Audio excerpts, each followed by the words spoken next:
Ladies and gentlemen, boys and girls of all ages, welcome to a brand new show of Late Night Exhale. We're talking Super Bowls, golden jackets, maybe even Tua's judo chop. Yes, we will be talking about it tonight. Shout out to everybody. Make sure if you can hear me okay, please put it in the chat so I know I'm good. How's everybody doing? Shout out to everybody that's already here. Make sure you hit like and subscribe. Thank you, thank you, thank you. And I want to give a warm welcome to the man, my boy. DTA is in the house. How's it going, DTA? Good, man. How are you? What is up, Fins family? Yeah, let's do this. Let's do this. What's up, DTA? How's your weekend been so far? Oh, it's been a little bit of this, a little bit of that. Yeah, a little bit of this, a little bit of that. I know what you mean, man. I'm getting ready for the Super Bowl. I'm having the in-laws come over. My best friend's coming over. I told you I bought, a huge order of wings. We got pizza coming. We got the big screen all set up. It's going to be amazing. It's going to be a good time. Good time.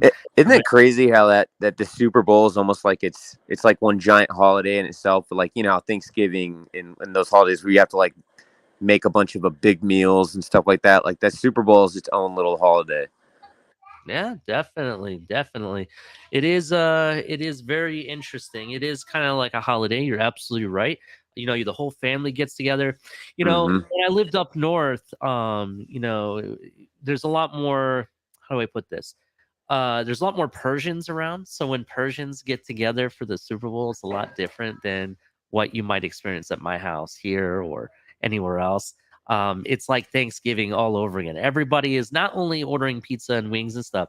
People are bringing food. Everybody's family member brings something. It's a big potluck dinner, right?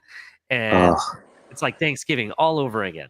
And it's pretty interesting. It's not like your normal Super Bowl party. Yeah, we watch the game and everybody, but everyone's talking, having a good time, and it is just like you said, a big holiday. So right. So yeah, that's basically what I got going on. But let's get into this. Before we do that, I want to do the rundown, if you don't mind, real quick. Yeah.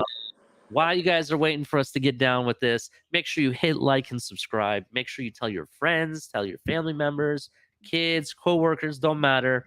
Tell them to come join the show, come join the fun. Make sure you hit like and subscribe and turn on the notifications. While you're waiting for, Late Night Exhale, we got other content during the week. We got El Capitan and the TFTG show going every other day of the week. Sorry about that. Then you got the Rabid Dolphin with Lewis, the realest person in the room, the guy that's going to tell you the hard truths that you don't want to hear. He's going to have to tell you about it. Then we got color commentary have a cup of coffee with Color anytime, sometimes in the morning, sometimes in the afternoon. You never know when he shows up. And then you got Dolphins debrief with yours truly, DTA. DTA, got anything new for us? Want to shout out at your segment? Yeah, I'm working on several cool things. I kind of touched on it a little bit, but I know I'm going to be, even though it's off season, because I'm sure you guys are used to by now. I'll be doing the shorts with the updates. That way, you guys have real easy to digest content, and you can be updated, fairly quickly, and know that anything that's going on with the Miami Dolphins. And I'm still going to do that. But so with the off season, on top of anything that pertains to the Dolphins, whether that be uh, you know, draft rumors, transactions, anything like that. I'm going to be bringing you guys those updates, but I'm also going to kind of go, news around the league, if you will. So anything with the NFL, I'm going to be bringing you guys updates as any of that big stuff drops. I have a few guests lined up, so I'm going to be bringing some guest shows where you guys get to watch that and interact and ask them questions. Going to be having a giveaway. A lot of cool stuff. So tune in for the next episode. My schedule is a little bit off. Like I said, my normal schedule is going to be daily around noon. But with things going on with my dad right now, it's kind of hit and miss. But I will frequently be on during the week and bringing you guys content. I appreciate y'all, Lee. Definitely, 100%, man. And don't forget, every Saturday night, you can check out Late Night Exhale with me. Now, I do have some news updates regarding Late Night Exhale and some of my other projects we got going on. After tonight, we're going to have a 2-week hiatus because I got family and other stuff going on, and I'll be out of town. So 2 weeks, no Late Night Exhale. Meanwhile, during the week and leading up till those 2 weeks are over, I am trying to film a lot of different broken take segments. I'm trying to get a lot of stuff on tape so then I can just put out episodes every other day so you're not missing out when I'm not doing Late Night Exhale. Once the 2 weeks are up, then I'll start getting back into the groove, and Late Night Exhale will be back on full swing along with the Broken Takes series. If people are new to Broken Takes, come check it out. Broken Takes, we'll be talking exactly how it sounds, Broken Take. Like, for example, and I'm going to throw this out there, and I know this is not really the show for it. The rumors are starting to fly that the Baltimore Ravens are open to hearing trade offers for Lamar. I'm just going to put that out there. Could we be interested? Maybe, maybe not. Who knows? Will we offer the offer that they can't refuse? We'll see what happens. But that's what we got going on with Late Night Exhale and Broken Takes. Meanwhile, got Cash App, Venmo. If you'd like to donate to the channel, we accept that, as well as super chats and super stickers. We definitely appreciate it. And shout out to all of our members. Without you guys, we wouldn't be here. If you'd like to join and become a member, check it out. We got we got 3 different levels: Amigos, Familia, MVP. You get cool cool emojis and stuff, and extra content you get and everything. And shout out to the first donator of tonight, Joe Rist. Thank you for the $5 donation. Tua's PR team is just trying to hype up a karate party that he went to. Oh, damn. Okay, alrighty with the shots. I like that one. That's actually a good one. Maybe he's trying out for the new season of the Karate Kid series. Maybe that's what, or Cobra Kai. That's what I'm talking about. Everybody watch Cobra Kai. It's a pretty awesome show. Check it out. Check it out if you haven't.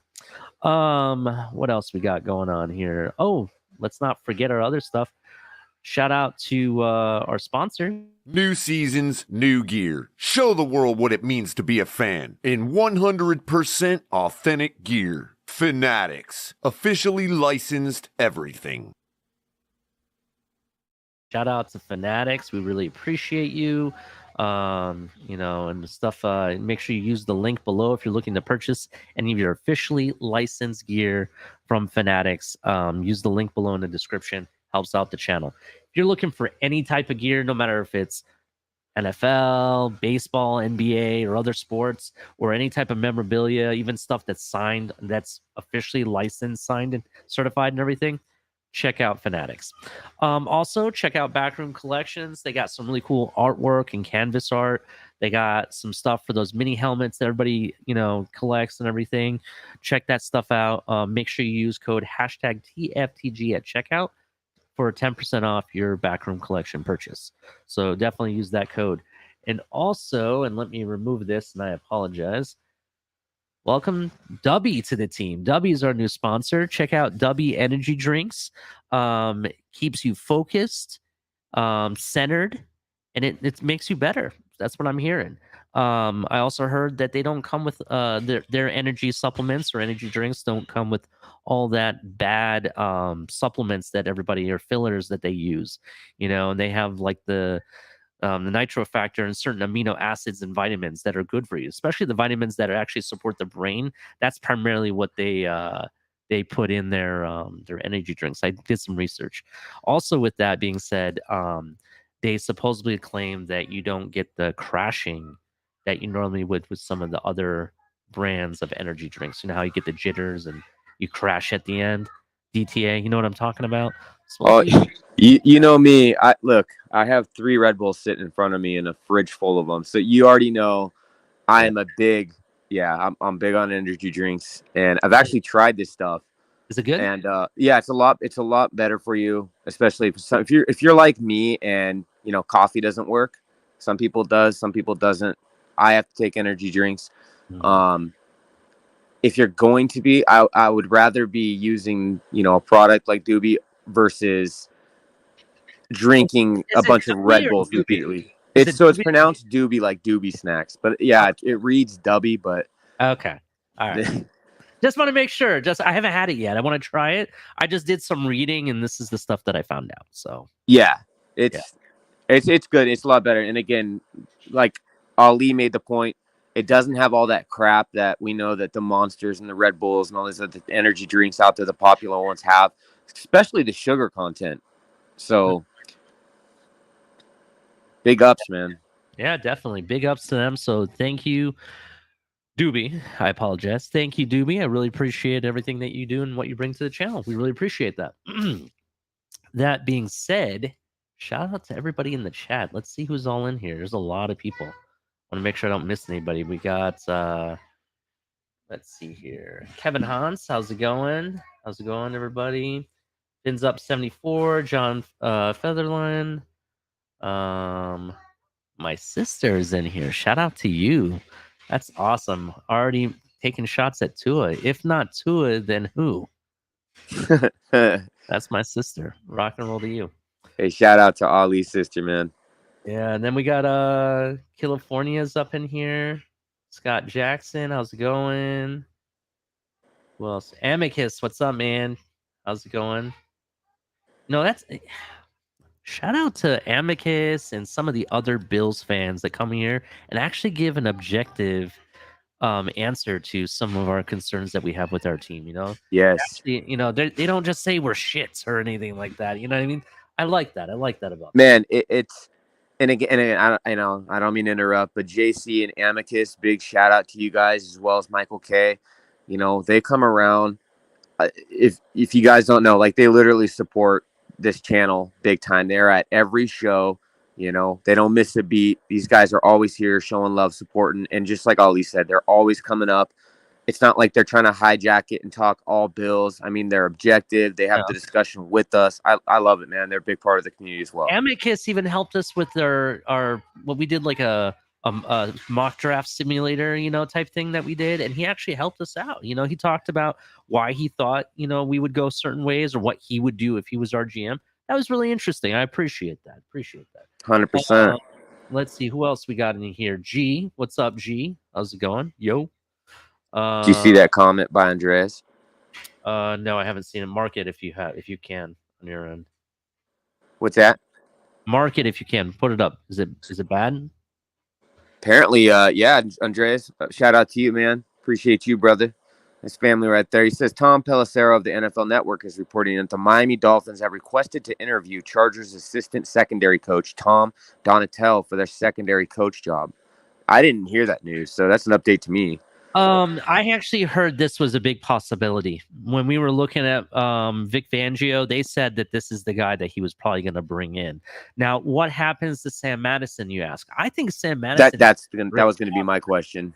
I think with Sam Madison, you make him a defensive assistant, maybe a defensive assistant head coach, something along that lines where you can keep him on the payroll. Because I still think, regardless, the team can benefit on what he brings.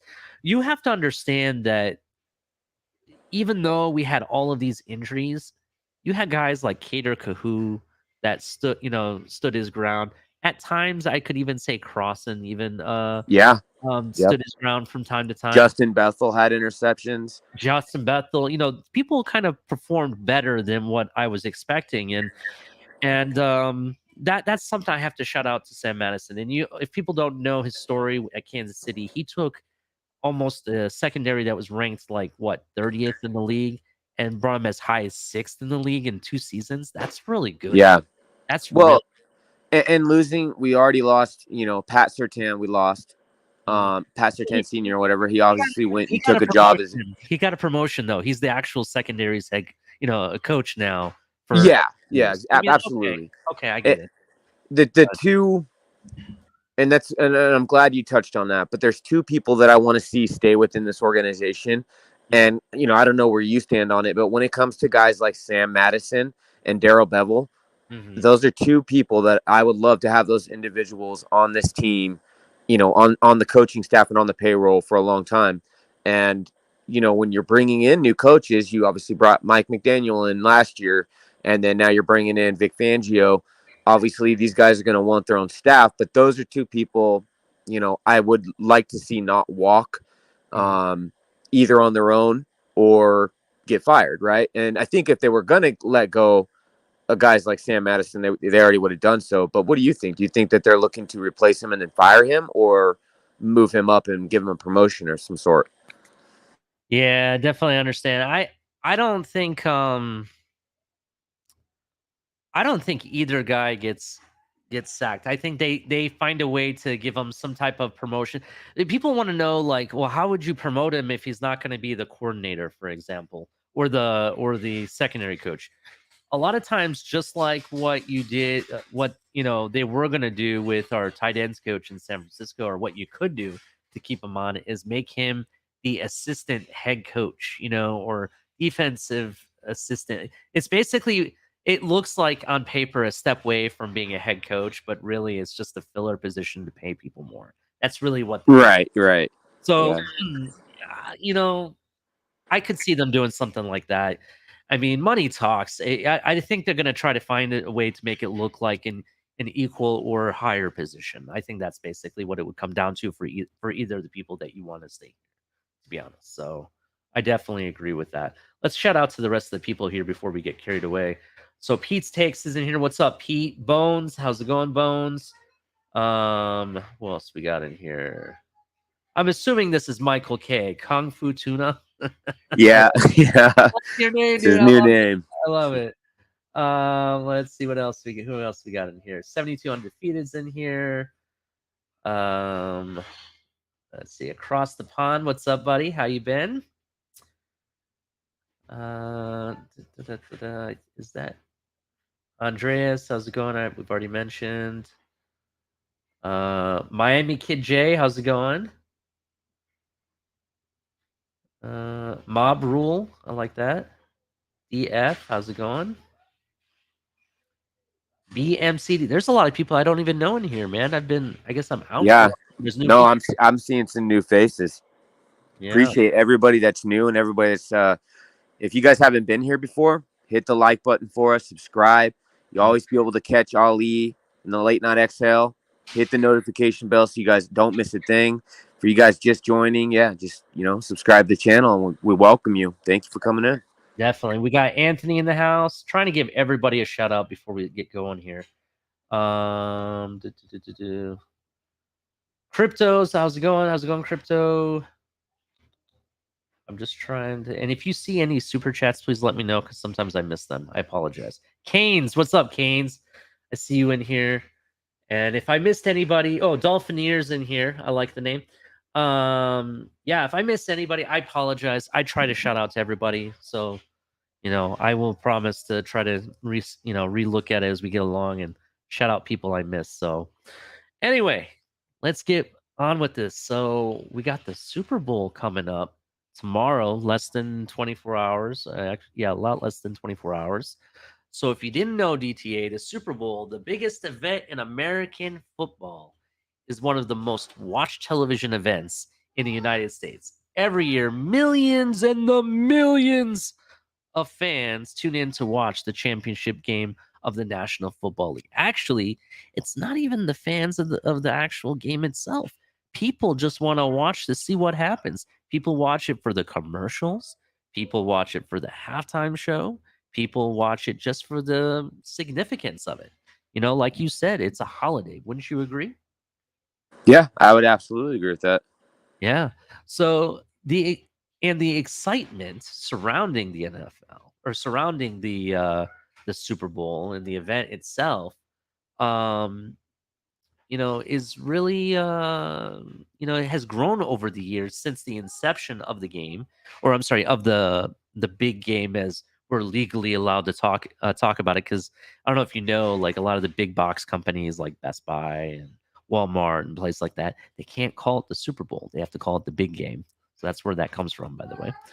Wow, I did not know that. Yeah, I guess the NFL has a patent on the Super Bowl or something like that, where nobody can legally say it. That's why you get all these companies saying the big game, or hey, Sunday's game, or something along that line is what they say. Yeah. So That's crazy. Yeah, so if you didn't know, the Super Bowl inception was in 1967. All right. The first Super Bowl, officially known as Super Bowl I, was played on January 15th, 1967. Between what teams? The Green Bay Packers and the Kansas City Chiefs. That's right. Kansas City Chiefs. The game was at Los Angeles Memorial Coliseum and was attended by 61,946 fans. The Green Bay Packers emerged victorious, defeating the Kansas City Chiefs by a score of 35-10. So this is something that's interesting. At the time, the NFL and the American Football League, which were separate leagues at the time, but the Super Bowl was seen as a way to determine which league had the best team. So today we look at it as AFC versus NFC, in which conference has the best the best conference or the best players. I still think the AFC is better, when it comes to the competitive edge. Yeah. The NFC may have, a couple better receivers, maybe one or two quarterbacks, but I think overall, what it comes down to is that overall there are more competitive teams around the AFC versus the NFC. This is all my opinion. You know what I mean? Don't take it for fact. This is just how I feel and what I think based on who's playing for who in the AFC versus the NFC. You know what I mean? So that's kind of interesting. In the early years of the Super Bowl, the event was just seen as another football game. But as time went on, it became to take on a life of its own.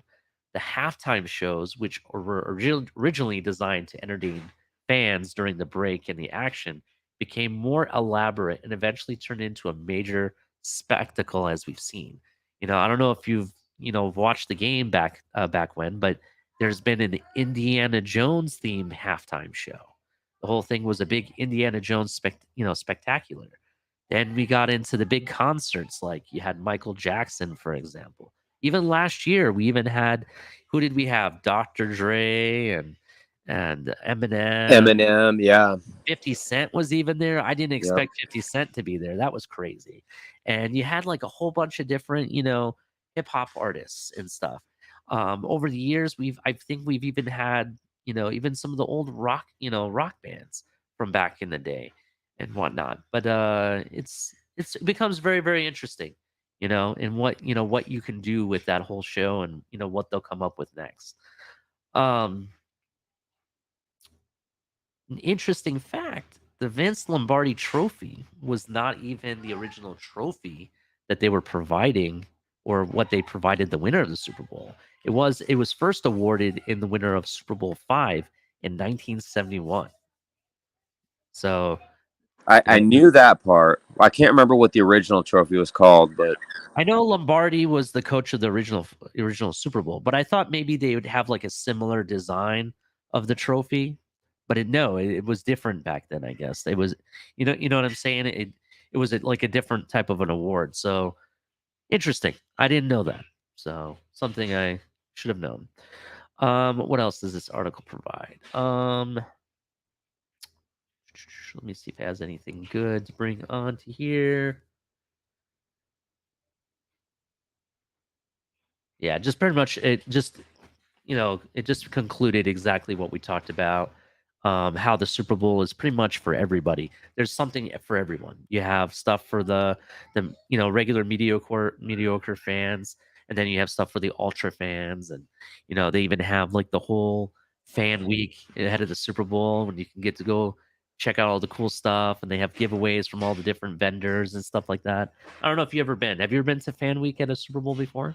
well, no, but I'm familiar with it, and that's what I was gonna say. It kind of reminds me of almost like the national. See, you got the national championship game, right, in college. It's like this, but the sheer magnitude of the Super Bowl is so much larger on a larger scale, like that, right? The entire weekend, and this is not even just the weekend. The entire week leading up to the Super Bowl weekend, you have fans from everywhere. A lot of times, and this is not just fans of the two teams playing in it, but fans of the game and fans of the NFL showing up to whatever town is going to be the host. It's such a big deal. The sheer magnitude of the amount of money that's, exchanging hands from this event. Like you said, the vendors that are coming. Like it's not just the game and the halftime show. It's the, Even the fun. the money involved is ridiculous. They've spent millions of dollars on this one game. You know what I mean? And the amount of benefit that not only that you have like the marketing value of just what happens at the game and before the game and at the stadium, but some of those effects last even longer in the economy around it as well. Like for example, when you're going to be hosting a Super Bowl, you may have new businesses that come to the area, and that creates more jobs, more money is passed around, and it allows your economy to grow larger. So it's pretty interesting how that has now become just from a game and what the lasting effects are, if you know what I mean. So it's just pretty interesting. What else do we got? DTA. So let's talk about Super Bowl history a bit. So I was reading an article about some of the biggest fails in Super Bowl history, right? And I'm gonna bring up a couple. The most famous one, and I'm sorry, Bills fans, I still think this is the funniest thing ever. How do you lose or forget, or whatever may happen? How did Thurman Thomas forget where he left his helmet? How did that happen? Yeah, Did someone this one's gonna sting a bit. I want to know. I want to know. Like, it's the biggest game ever, and that's what you forget, and you forget where you put it. I swear, it's almost like it was staged. You know what I mean? Like, that's like one of the biggest fails. According to this list, that's number 8 in the top 8 fails of the Super Bowl. That's number 8. So to me, that's a big thing. And he goes on to lose that Super Bowl, unfortunately. So and he had to actually he had to borrow someone else's helmet for the beginning of the game until they could find it, supposedly. So, dude, that shit would never fly today with how the helmets are custom tailored to each player, right? And the safety, the padding, and everything. Exactly. That's the truth behind it. And the other part of it is, imagine Tua forgetting his helmet, bro. Imagine. Oh my god. Our fans would have a field day. Field day, and imagine if you lost the game because of that. I understand back then, for Thurman Thomas, it was probably really bad. But at the same time, they didn't necessarily have all of the social networking and the memeing and gifts that people create and everything today, then. So imagine, what that would have done for Thurman Thomas now if it were today, for example. You know what I mean? It would be 10 times worse. Oh, it'd have been huge. Yeah, it'd have been huge. Yeah, definitely. So, what else do we got on the docket? What else happened this week? Oh, yeah. He's in. The man, the myth, the legend. Zach Thomas is finally a Hall of Famer, my friend. Finally, yeah. I know, about darn time. So, Zach Thomas, who people don't know, was a legendary NFL linebacker who played for the Miami Dolphins. He was born in September of 1973 in Pampa, Texas. Thomas was a standout football player from an early age. He played college football at Texas Tech. That's a name to think about because there's a lot of big time players that came from Texas Tech. In fact, this year's MVP played for Texas Tech. So that's something interesting. Where he became so anyway at Texas Tech is where he became one of the most decorated players in the program's history. Thomas was drafted by the Miami Dolphins in the 5th round of the 1996 NFL draft. Now, if you've watched any of the interviews that Zach Thomas has had since the other night, he said that he was drafted to play special teams. He was not drafted to be a starter. And then Coach Jimmy Johnson says, "Hey, I'm going to make you a starter. Don't don't break my heart," or he said something along that line, like don't make this a bad decision, something like that. And from there it was history. The guy was one of the most prolific players for his time. I think he earned like 7 Pro Bowl selections, 5 first team All Pro honors. He was on the NFL's all-decade team for the 2000s. One of Thomas's most impressive achievement was his streak, and this is why I liked him so much, of consecutive games played with at least 1 tackle. He started the streak in his rookie season, continued it for an incredible 165 games. He played 165 games straight where he got a tackle. That was ridiculous. That's crazy.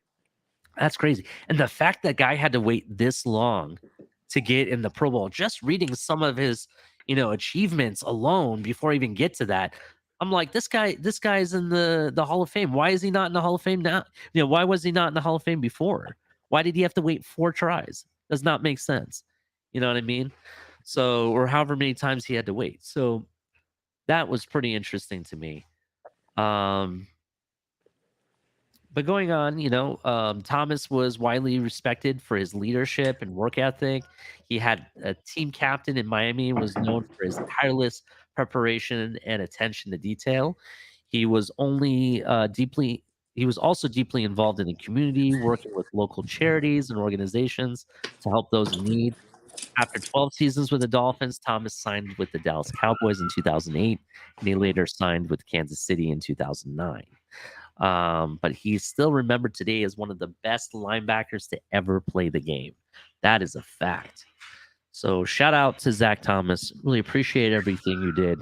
If you like Zach Thomas, make sure you hit the like button. Prove it to me. Hit the like button. Yeah, he's very deserving of it.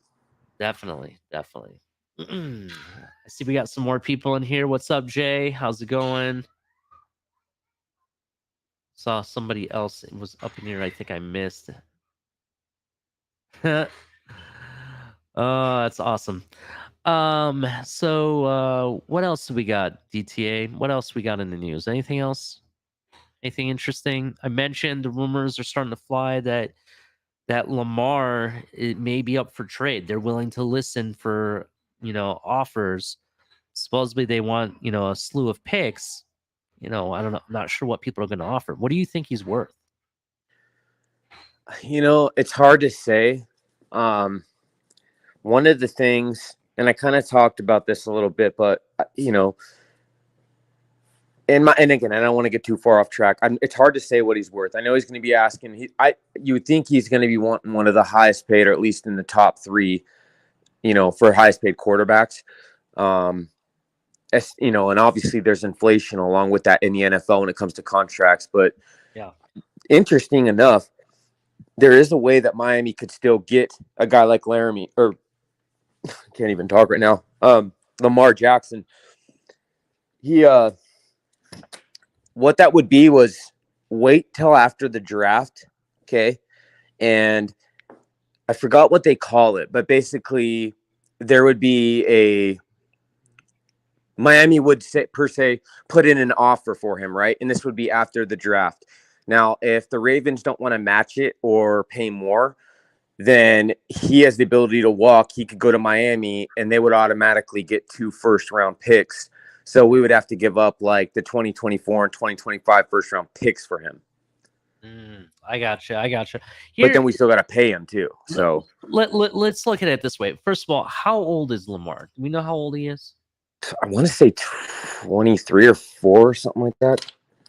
I'm looking it up right now because I'm kind of interested. So he's 26 years old, right? Oh, shit. Okay, so he's 2 years older than I thought. Yeah, he's 26 years old. And most quarterbacks are playing into their 40s now. You know what I mean? Right.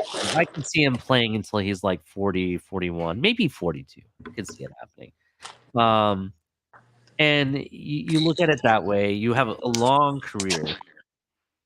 I'm gonna say if you with what we have on this team offensively, when I'm talking about the wide receiver position, right? You got Tyreek for another 2 years. You have Jalen Waddle on this team for at least another 2 years, right? You have. Did we sign Tyreek to a 4 or a 3? I want to say it's like a 4 or 5 year deal, except we can get out of it after 3. Oh, okay. I see what you're saying. So have to get out of it after 3. You know, I mean, depending on how his performance is at that time. Mr. Ross, if he's still performing 100% without any dip, I don't see why you let go of him, bro. I don't see why you do that, but we can get out of it after 3 years. So that's why I say we have him for at least the next 2 years. So you look at it this way: you have the receiving group, you have pretty much some good pieces on the offensive line. I could see us going in free agency, get yourself a right tackle and a left guard, or get yourself a really good center and a right tackle, and move what's his name over to left guard. Hunter Williams, you can move him to left guard, right? Well, that's the 2 options. That's what you have to make. Again, yeah. I will 100% back what you just said. I think that that's going to be the smart play. I certainly think that you should. If it was me, and it comes to the draft, I'm not moving up. I'm not going to give up anything to move up, right? I would stick with what we have and where we're at now. I would at least grab a really good inside linebacker and then a good cornerback. But outside of that, I would definitely approach free agency when it comes to the line, because I want proven guys that I know are plug and play and they're able to. I want to know their skill level and where they're at. Yeah. But you can either get a premier right tackle, which is to his blind side, to match what we have in the left tackle position. And then as far as the guard, you could either get a marquee left guard, someone that, they don't have to be like a premier top elite one, but someone good at left guard.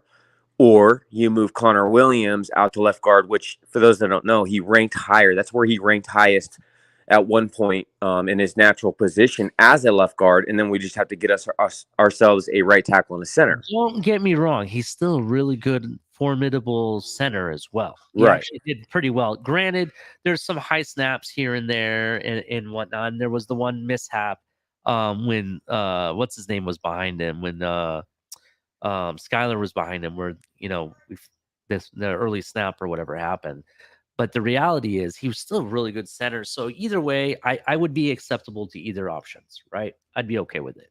I think that middle linebacker is going to be your focus in the free agency. That's going to be your number 1 position. And then the right tackle and left guard. And then we're going to look at what we're going to do with the running backs. I truly believe that we're going to re-sign Mostert and Wilson. That's what I think is going to happen. And I think that you pick up another running back in the draft, or you bring in another running back. Those are the 3 guys. Those are the 3. I think that's what's really going to happen. Right? Same. That's what I want them to do. I like Mostert and Wilson together. So the reason I bring this up is because I really don't think we're going to need those first round picks. I mean, to be 100% honest, you think about it. We don't want another rookie right tackle or left guard here. We don't want to deal with another rookie that, we're hoping that he's going to work and he ends up not working out. You want a veteran. You go get that in free agency. You don't want necessarily a middle linebacker that may or may not be able to do it. We're now at the point where we have a window where we want the guaranteed production. We So want you're the saying guaranteed success. so you're saying get rid of all of the picks we have this year. I'm not saying that. Not saying that. There's still stuff you need. You need to build depth. And I think the depth players is what you're going to get out of this draft. I don't think you're really going to get the starters that everybody wants. Now, you could hit a home run and get a starter. Definitely, you could. For example, there's a guy that if he's available in the second round and we don't draft him, I'm going to take a baseball bat and come chasing out the Dolphin executives, like honest to God. And that's Darnell Washington, because if anybody passes on Darnell Washington, they're retarded. And if anybody that doesn't know who Darnell Washington is, he's the tight end for Georgia. The guy is amazing blocker, crazy fast, can catch balls. He does it all, right? I think he would be, he would be an excellent choice. I'd be okay with that, especially when you're losing Gesicki. Yeah. What I would like to see, though, and there's three. I've already talked about DeMarvion Overshown, but even outside of him, these are the guys that I would go after. I would still get because this is a very heavy cornerback linebacker draft. Yeah, I would go get a guy, and I'll just name four really quick, man. Marvion Overshown. You got Diane Henley. You got Jack Campbell, and then you have that guy something Simpson. He's a Clemson linebacker. I would be good with all those, but Diane Henley is the best in coverage, and he's also okay, in the box as a run stuffer. But that's what we want. We want a quick, fast, good tackling, and linebacker that is good in coverage, because that's what the Fangio is going to be using them for. Now, I would do what you said as far as running back. Maybe draft one later. Maybe go after tight end. I don't think I would. You hit it on the head, though. I wouldn't be going after any offensive linemen though in the draft. Yeah, I wouldn't do any offensive linemen in the draft. We already have enough young offensive linemen. If we're really keeping Austin Jackson and Eichenberg here, we already have enough young people here that are rookies or act like rookies. We don't need more of those. I need veterans on this team. Now, where people are saying, where are we going to get the money? Right? Well, look, there's ways to manipulate this cap. I know Stephen D's been talking about it for a week now, and there's ways to manipulate this cap without actually hitting the cap. It's all up to Ross and how deep he wants to go in his wallet. That's basically what it comes down to. If he really wants these players, if he wants Lamar Jackson, which, the people have said he's gone Google-eyed for Lamar and other quarterbacks. If you're really that Google-eyed over him and you want one of these and you want to do it the right way, open up your wallet. We'll make it happen right now. Because it doesn't matter. You don't need those first-round picks for it. Go ahead and trade 2 first-round picks. I'm not going to say 3. It could be 2 and a player. I can see that happening. There's a good chance when Lamar comes, Tua can be part of that package maybe. Maybe it opens up a 3-way trade. NBA does 3-way trades all the time. Maybe this is a 3-way trade that happens with the NFL. That's a very big possibility. Somebody said we will be trading up for Washington. Trade up for Washington. No, I wouldn't. Yes and no is what you may have to do. You might have to, but then again, I'm gonna put this little disclaimer out there, right? I don't really think we should, and I think he'll fall to us, to be honest. Because here's a little bit of history about tight end position in the draft. If you go look at the big time tight ends, and we're talking Travis Kelce, Waller from the Raiders. I want to say there's like 2 or 3 other tight ends that are, I think George Kittle is one of them, I believe. Do you know what round they're drafted in, these guys? It wasn't the first round. It wasn't the second. It's like 3rd and 4th, something like that. Waller was a 6th round draft pick. Oh, damn. Yeah. Travis Kelce, I want to say, was the 4th or maybe 5th round, something like that. All right. That's the reality of it. You don't necessarily need to draft a tight end that high and be, get something great out of it. I just think that what makes Darnell Washington attractive is everything that he brings to the game and his freakish ability and whatnot. So there's a lot of different things that he brings that I think that would fit in this offense. That's why I want to see it. Plus, if we get that proper blocking tight end, really, there's your George Kittle that everybody says this offense is missing. You know what I mean? Maybe we'll get some kind of production. But then again, in free agency, there's a tight end too, DTA. Maybe we don't get Darnell Washington because that if we get the tight end that's in free agency, that might be a better option. You know who that is, right? Who? Dalton Schultz. Dalton Schultz is an amazing That's right. blocking tight end.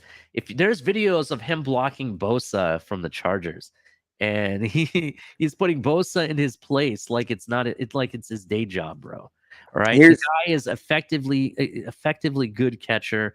Anywhere from the short yards, 10 yards, 15 yards, the guy can catch it pretty easily. He does a lot of things well, and he blocks really good. Go get me Dalton Schultz. Well, it's consistent.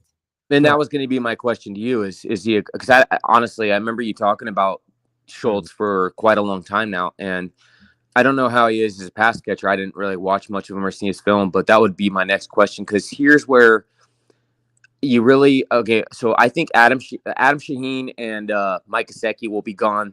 Then you're going to be left with Tanner Connor, Hunter Long, and Durham Smythe. Now, having those three guys, I think that Tanner Connor still has something there. Again, I don't know what the ceiling looks like for him, but he certainly needs time to develop, and he needs to hit the jugs, needs to be coached more. But while that's happening, you have Hunter Long, who's a big body tight end, and you've got Durham Smythe, who's a big body tight end.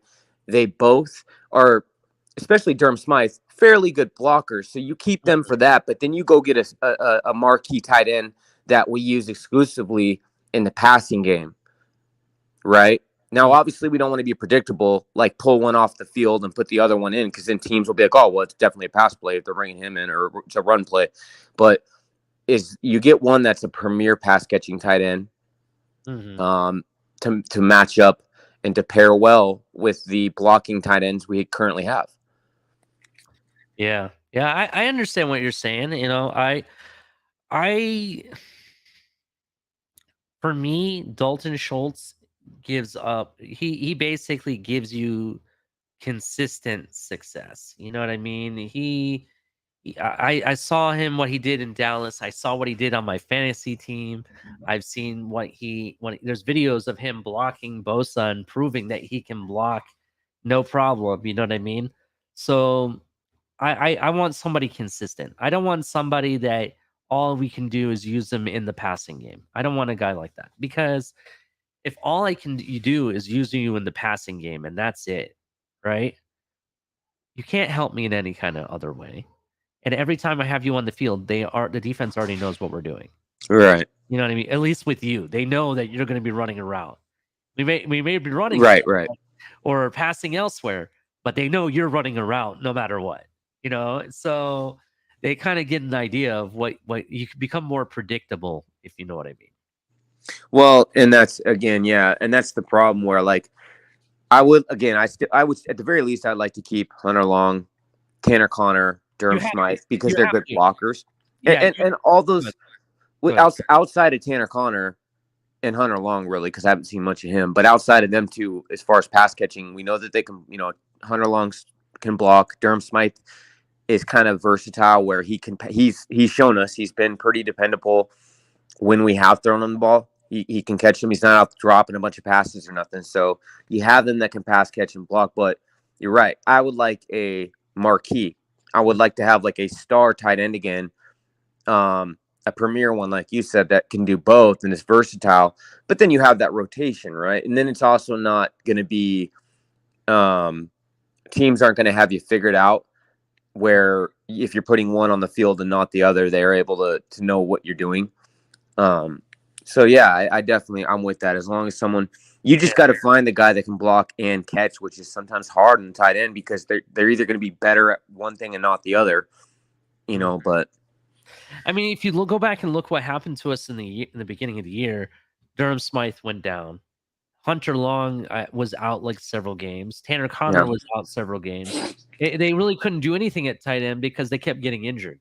So my thing is, you need to have someone that's great. You have a pass catching tight end, Yes. that can do it very elitely or effectively, that's great. But when those other guys go down, I need you to be blocking. Do you understand? Right. Effectively as well. Yeah, 100%. That's why I need that type of tight end. You know what I mean? That you know, and think about, and again, I don't know. Here's what sucks, Ollie, too, is because Greer and McDaniel basically committed to Tua and didn't give anything a second thought or a chance. In that, you remember what I'm talking about, that press conference that they had. Yeah. And so by them doing that and saying, hey, we're committed to Tua, he's going to be the starter, blah, blah, blah. Okay, fine.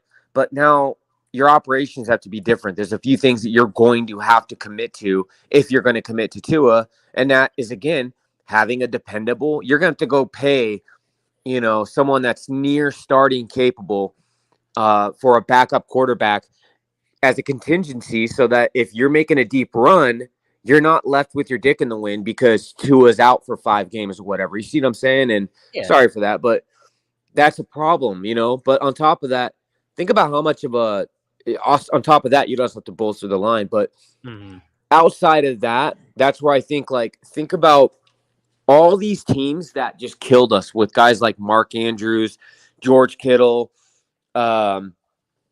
who was it? The tight end from the Chargers. You also had Cole or Kirk Hammett, whatever, the guy that's the tight end for the Bears. All these tight ends were just Dawson Knox shitting on us. But if Tua would have had that, think about that. You got Tyreek, you got Waddle, you got your pass catchers out there, your wide receivers. If Tua had another weapon, a dynamic tight end that was out there and able to pass catches, how much more dynamic his quarterback play would be.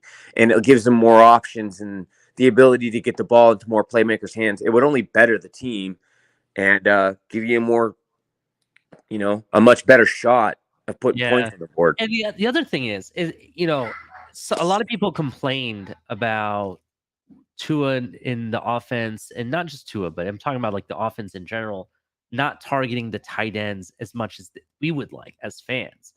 And I do agree that they didn't do it enough, but when they did do it, it just seems like they weren't effective enough. Yeah, there was that slew of where Gesicki scored touchdowns against the Texans, and I think he scored against the Jets maybe, or whoever it was, you know, prior to that.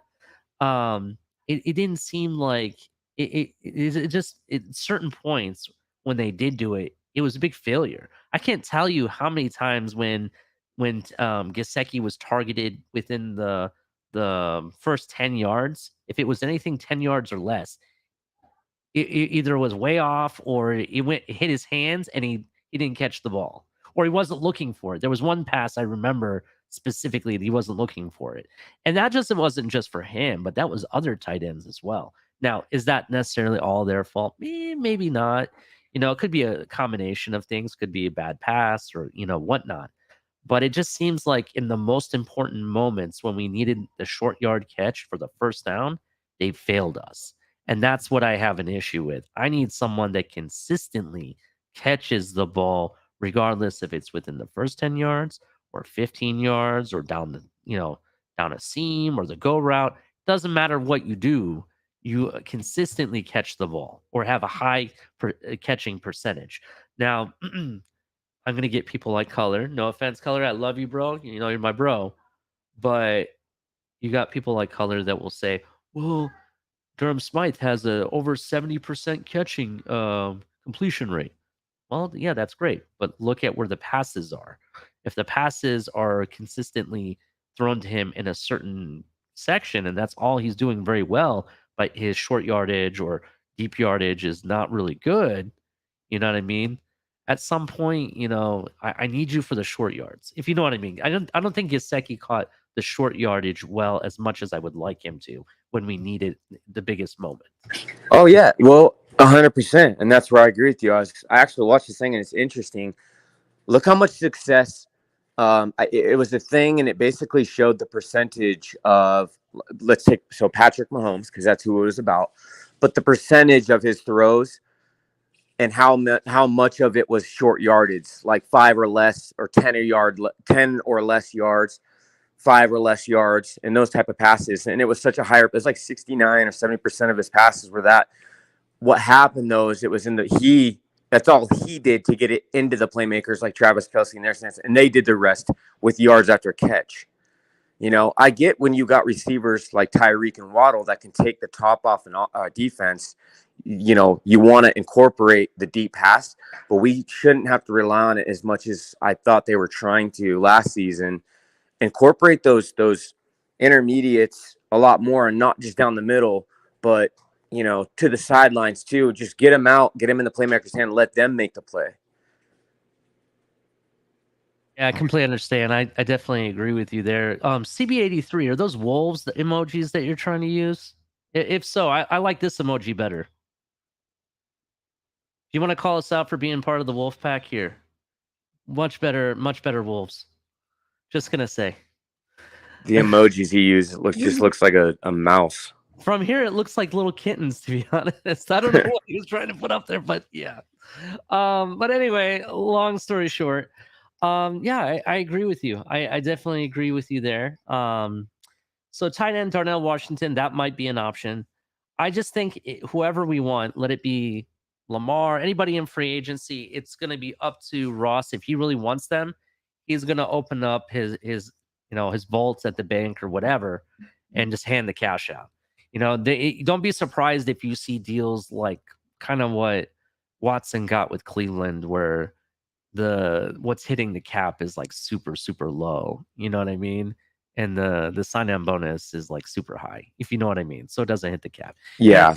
And if Cleveland can get away with it, I think any team should be at this point. So it's really up to how much they want to spend. I don't think we necessarily need the first round draft. If you get a guy like Lamar, you don't need the first. Well, you don't have a first round draft pick this season, but next season you don't necessarily need it because you're not going to be going after. There's the wolf pack for you right there at DTA's house. Sorry about that. No, I know 100%. I agree. And check this out. Here's another concern of mine and what's funny is you actually brought this up. I think we had this discussion sometime during like midway through the season. Yeah. Remember when you proposed the question, well, what happens if, you know, one of your star wide receivers goes down? Like if Tyreek went down and we only had Waddle, right? Or if Waddle went down and you only had Tyreek, we still don't have.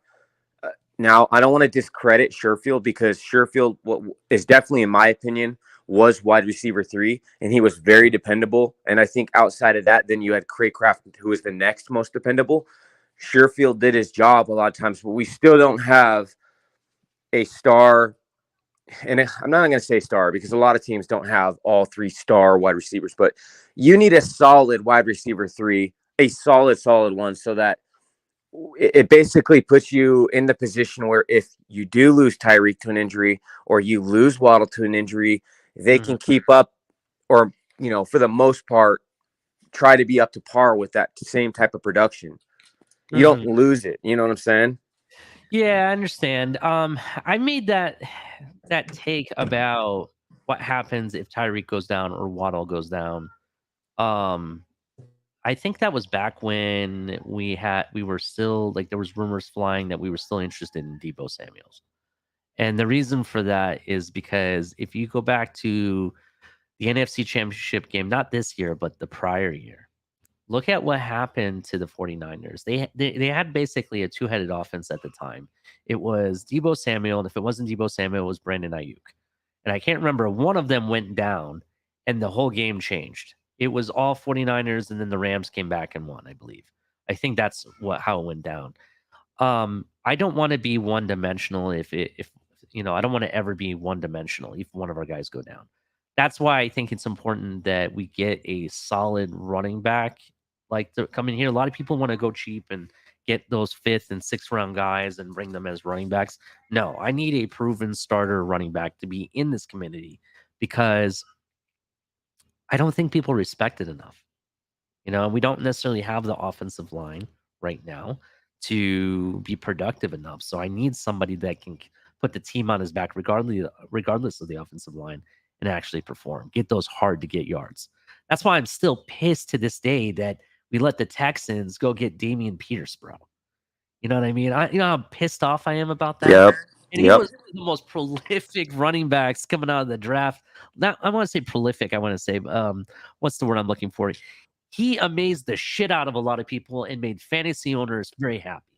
Let's just put it that way. You know, and don't tell me that the Texans' offensive line is, you know, all that great. You know, I mean, yeah, they have Laramie Tunsil, but who else can you name on that offensive line? Oh, he was a diamond in the rough. Yes. 100%. He's an absolute star. Yeah, and he's nasty. That's what I like to call nasty. I want a nasty running back like that that's not afraid to do a stiff arm or throw a player onto the ground using their own helmet. You know what I mean? That's what I'm saying. I want a player that's not afraid to get a stiffy on the field, you know? Yeah, that's exactly what I'm talking about. But yeah, that's kind of like what I want to see. So when you have a player like that on the running game, it's still okay if one of your wide receivers goes down or has to miss a game because you still have, you know, effective weapons enough. And even that's why you also need that tight end. That it all comes together. You know what I mean? When you have a really good, consistent tight end that has an ability like Darnell Washington, we'll use him as an example, that can do a lot of things really good and be the wide receiver when we need him to and whatnot. And then have the running back room having a guy like that in conjunction. Now it's no longer just a two-headed giant. You have a whole team giant because they don't know which route you're going to come from. You could throw, you could pat, you could run, you could do a lot of different things. What's up, Lewis? Lewis is in the house. Everybody give it up for Lewis. What's up, boy? Hey, Ali and DTA. How's everybody doing? And what's up, good, man? How are you? Sorry for just jumping in, man. I hate this StreamYard where I can't just go straight to the back. I'm not trying to interrupt nothing, so I'm sorry about that, Ali. Oh, it's all good, bro. It's all good. No worries. No worries. You can hang out with us if you want and become part of this conversation. What do you think about the rumors with Lamar? They're starting to heat up, man. Supposedly Ravens are going to start looking at trade offers.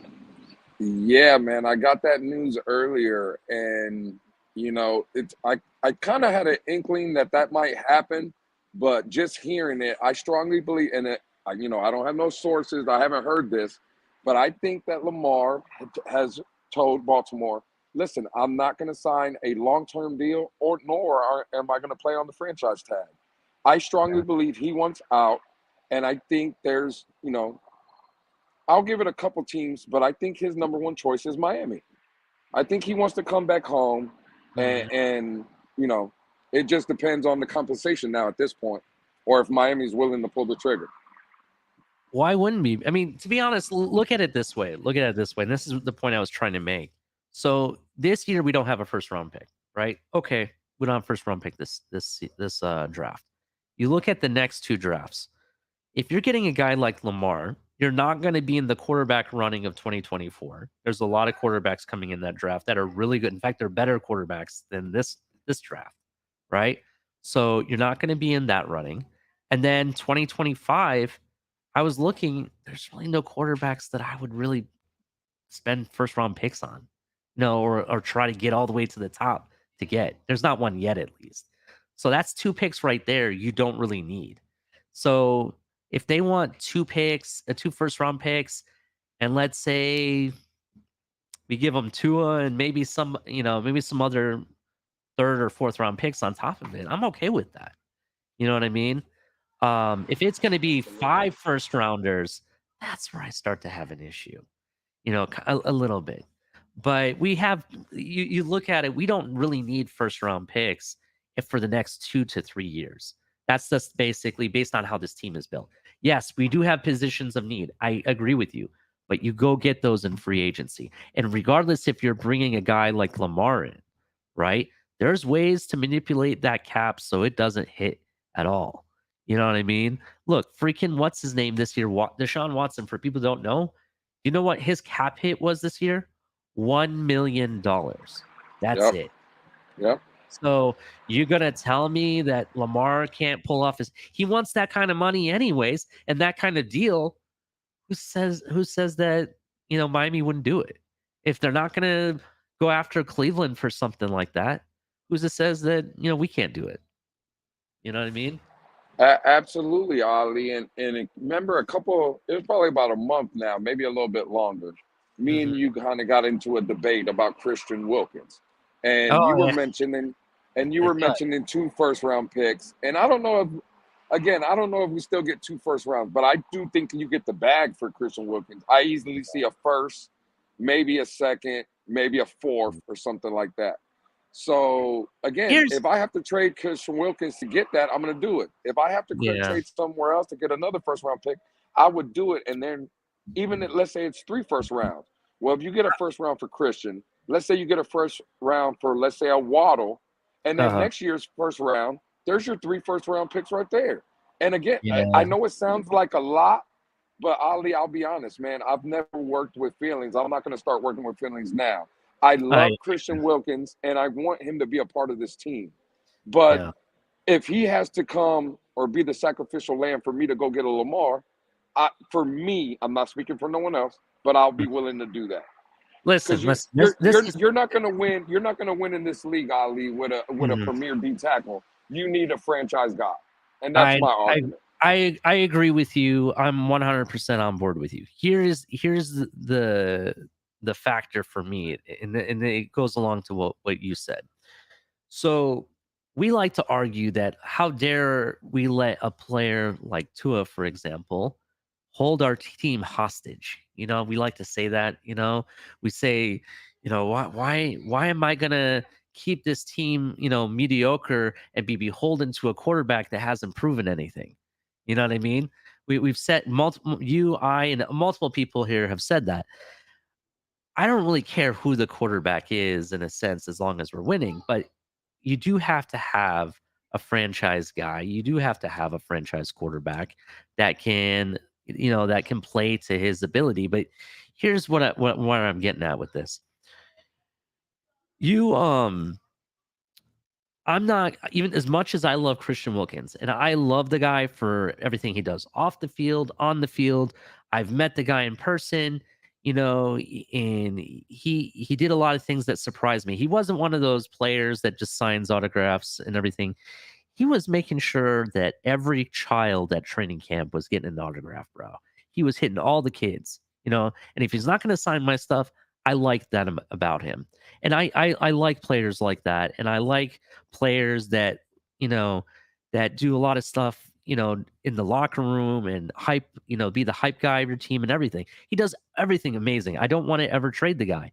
But the truth is that to make our team better, you kind of have to sometimes let what you love go. And if you really love them, and it's for the best, you know what I'm saying? Because if you really love this team and you want this team to be good, you can't really just hold on to these players and hoping that they'll end up being more than what they already are, is basically what I'm saying. You know what I mean? How many years are we I going to hold agree. on to Wilkins, but the quarterback's not going to do anything? You know what I mean? We're going to pay him 150 million or how much it's going to cost.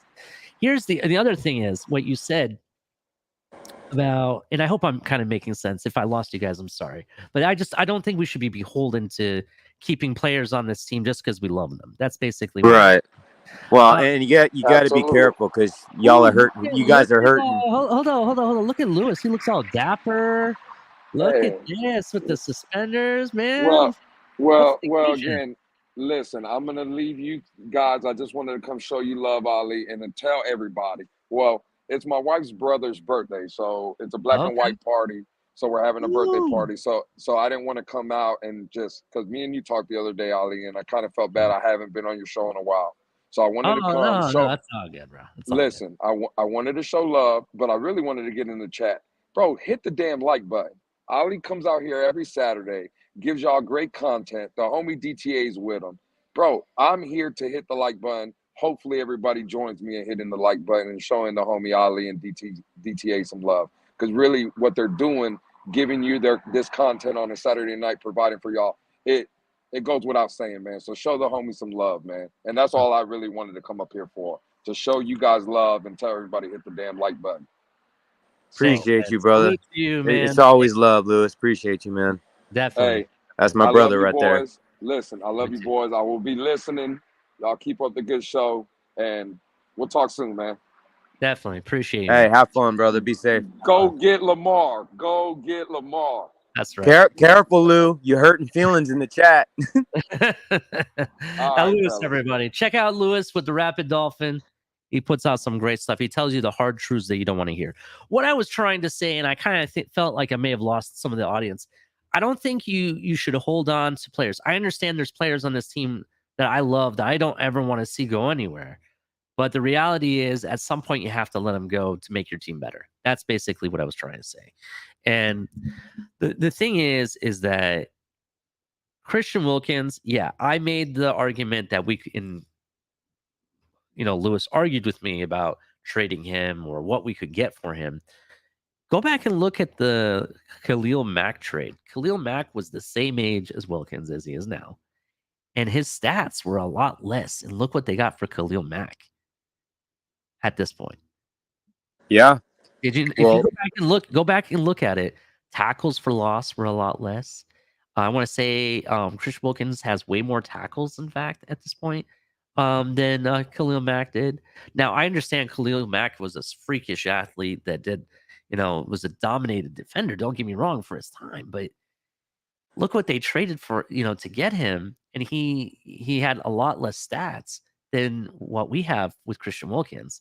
And Christian Wilkins is the number one defensive lineman at his position for this past year.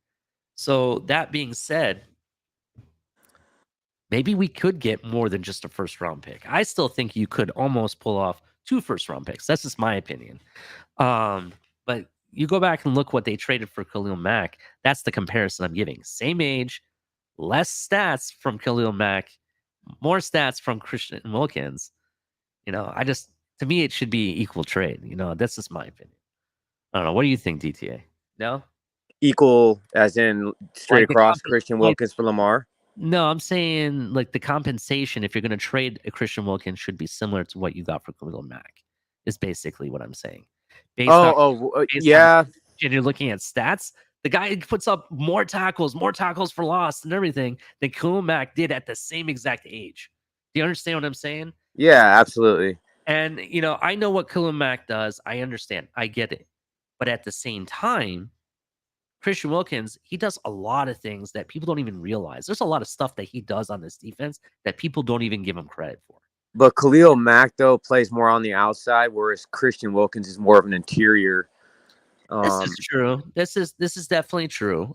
Which it goes to say, because people are fucking talking about his sacks compared to Khalil Mack's. Well, yeah, sure, that's fair. Khalil Mack has more because he's an edge player.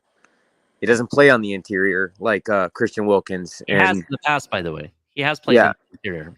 And here's where I agree with you, Ali, is because I love Christian Wilkins. Just like Lewis said, it's very perfectly said. I love Christian Wilkins. I want him to be a Miami Dolphin for as long as possible. I think he's a great player. He's intelligent. He does very well in the defense, and he adds another level by himself to our defense, especially when we're at our best.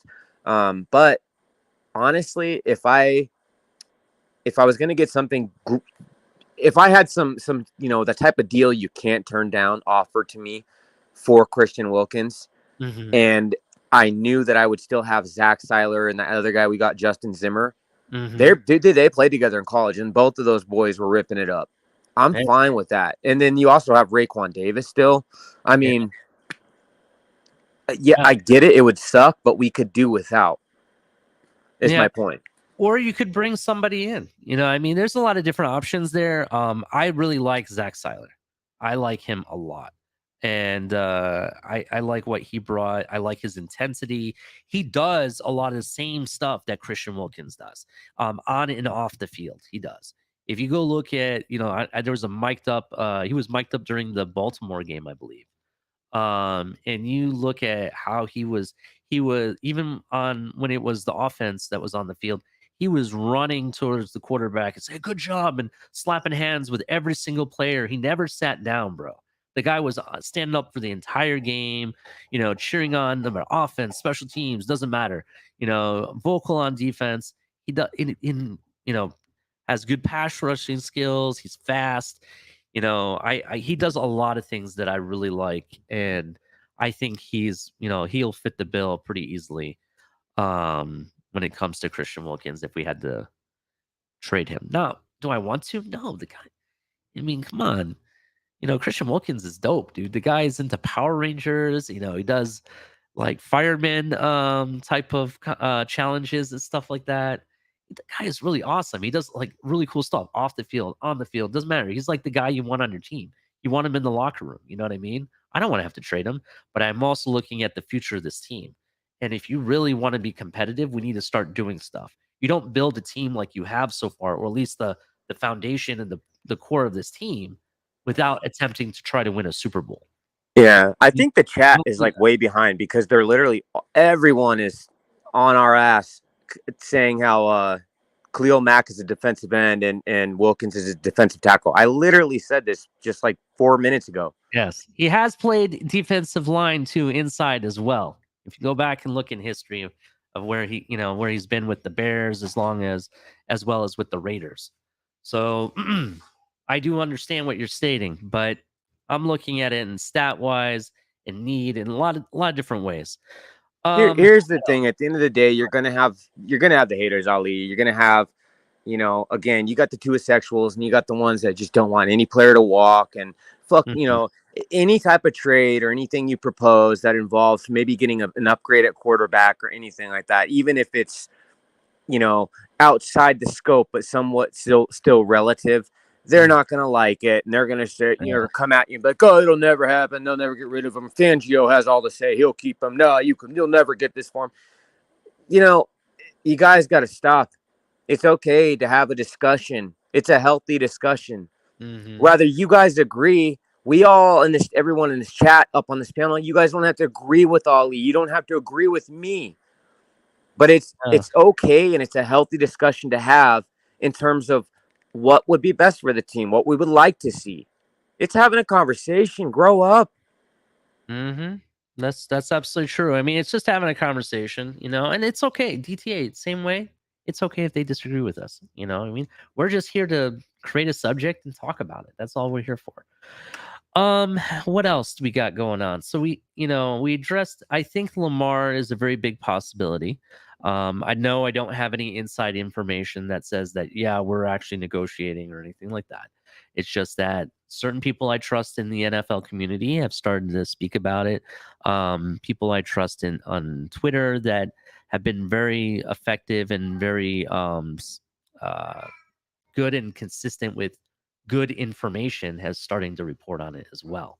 So that's why I Right. that information up. Now people are like, well, they've already committed it to it. Did they really commit to Tua? Do you really think maybe they said just enough to make people think that, we could live without it, to maybe drive up trade, negotiate? Maybe it's a bargaining piece. Who knows? Some of the stuff they talked about, maybe that came from Tua's camp, not necessarily the team. And the clues that, the way that Greer speaks and, in this cryptic way that he speaks, you never know really what's up his sleeve. You know what I mean? He may say one thing and do another. How many times did he say, yeah, Tua's our quarterback or whatever, but we still negotiated and talked, to Texans about Watson? And don't tell me that was fake, because there's so many reports from the Texans that said that we were involved, and it all came out to be true. DTA, you know what I'm talking about? Yeah. Yeah. So don't tell me that they won't listen to offers, or at least make an offer. You know what I mean? They're and that's exactly it. If it's something that's beneficial to the team, you have to wonder. In my opinion, I feel like they did. Obviously, I'm talking about when Greer and McDaniel came out and said that during the presser that they're committed to Tua and stuff. And again, that could just be part of making face, and maybe maybe they were 100% honest. Maybe at that point in time, that's where they were at. But that doesn't mean it's not subject to change if another offer comes knocking, or if there's maybe even a slim chance. If you can go out and get a generational player, and you're a football team in the NFL, okay, I don't care who you have. So let's say you have Tua, or you've got Derek Carr, or whoever. If the opportunity does arise and there's a slim chance you could get a generational player that would change, it's just a whole different level for your team. You have to entertain it at the very least. Even if you don't pull the trigger, you have to entertain it and do your due diligence as part of being management in the front office to do that type of stuff. And again, I don't mean to get off subject here, but I see the comment by Mob Rule. Listen, I'm sorry you're offended by the word "tuasexuals." I know that you threw a fit on yesterday's show saying you were going to report us to YouTube because we say "tuasexuals" and you were going to get your attorney on us. Go cry about it. I'm sorry you're offended, but it's I don't find that a reason to make threats like that. Again, if nobody called you out by name, if you guys are taking it personal, if the shoe fits, I guess. Yeah. Well, this is the Fins tailgate. And sometimes at tailgates, things get rowdy. If you haven't been to one or been to a rowdy one, you haven't been to a tailgate. That's the reality of it. And in my opinion, I don't think it's attacking anyone. I understand. I'm just talking about when people, people call people names here. Unfortunately, that's the reality. Now, if it's something that is racist or discriminatory, I can understand that. But what is a tuasexual? What exactly? What are you gonna go? Yeah. Well, is there like is that a definition of something? We already know what all the other stuff is. I mean, we get that, and we already what all the racist words, but it's not racist because you can be white. I mean, like me, like I'm tan. I look white on screen. Non-discriminatory. You know what I mean? I mean, it doesn't matter. It doesn't matter. It's non-discriminatory. Exactly. Mm-hmm. So what else? What else do we got going on the docket? So let's do the rundown again. I'm going to be dropping the link soon because we're going to get into this discussion. I want to discuss what we were just talking about. I want to talk about the Super Bowl. I want to get people's opinion and get you guys in on the conversation. So let's definitely do the rundown. Do you want to do the rundown for me, DTA? Yeah, I got you. All right, go ahead, guys. Everybody, we have watchers on Facebook as well. If you guys are on any of the other social platforms, watching from Twitch, Facebook, or Twitter, do us a huge favor. Come show Ali some love. Hit the like button on the video if you guys could. Make your way, migrate over from whatever social platform that you're on now. Hit the like button on the video. Subscribe to the channel. Hit the notification bell so you guys don't miss a beat. You guys can catch El Capitan every other day of the week. Always pumping out great content for you guys. Monday, Wednesdays, Fridays, and then Sundays. And of course, you got the Rabid Dolphin. You saw him up here just a minute ago. You're going to have Lewis bringing you guys that raw, that real, just how you want to hear it. No sugarcoating it. And, of course, Kohler commentary. You guys can catch Kohler in the mornings around 6 or 8 a.m. He's going to be doing a daily schedule every weekday, 6 or 8 a.m., somewhere around that time. And as well, you're going to be able to find him either on a Tuesday or a Thursday evening as well sometimes. And then, of course, you got myself, Dolphins Debrief, bringing you guys the shorts, the live shows, bunch of cool stuff. We're going to have panel shows. We're going to have guests up that we can question. A bunch of cool stuff I have planned for you guys. I'm going to bring all the updates to you guys anytime I get them. And you got Ali with the Late Night Exhale on Saturdays.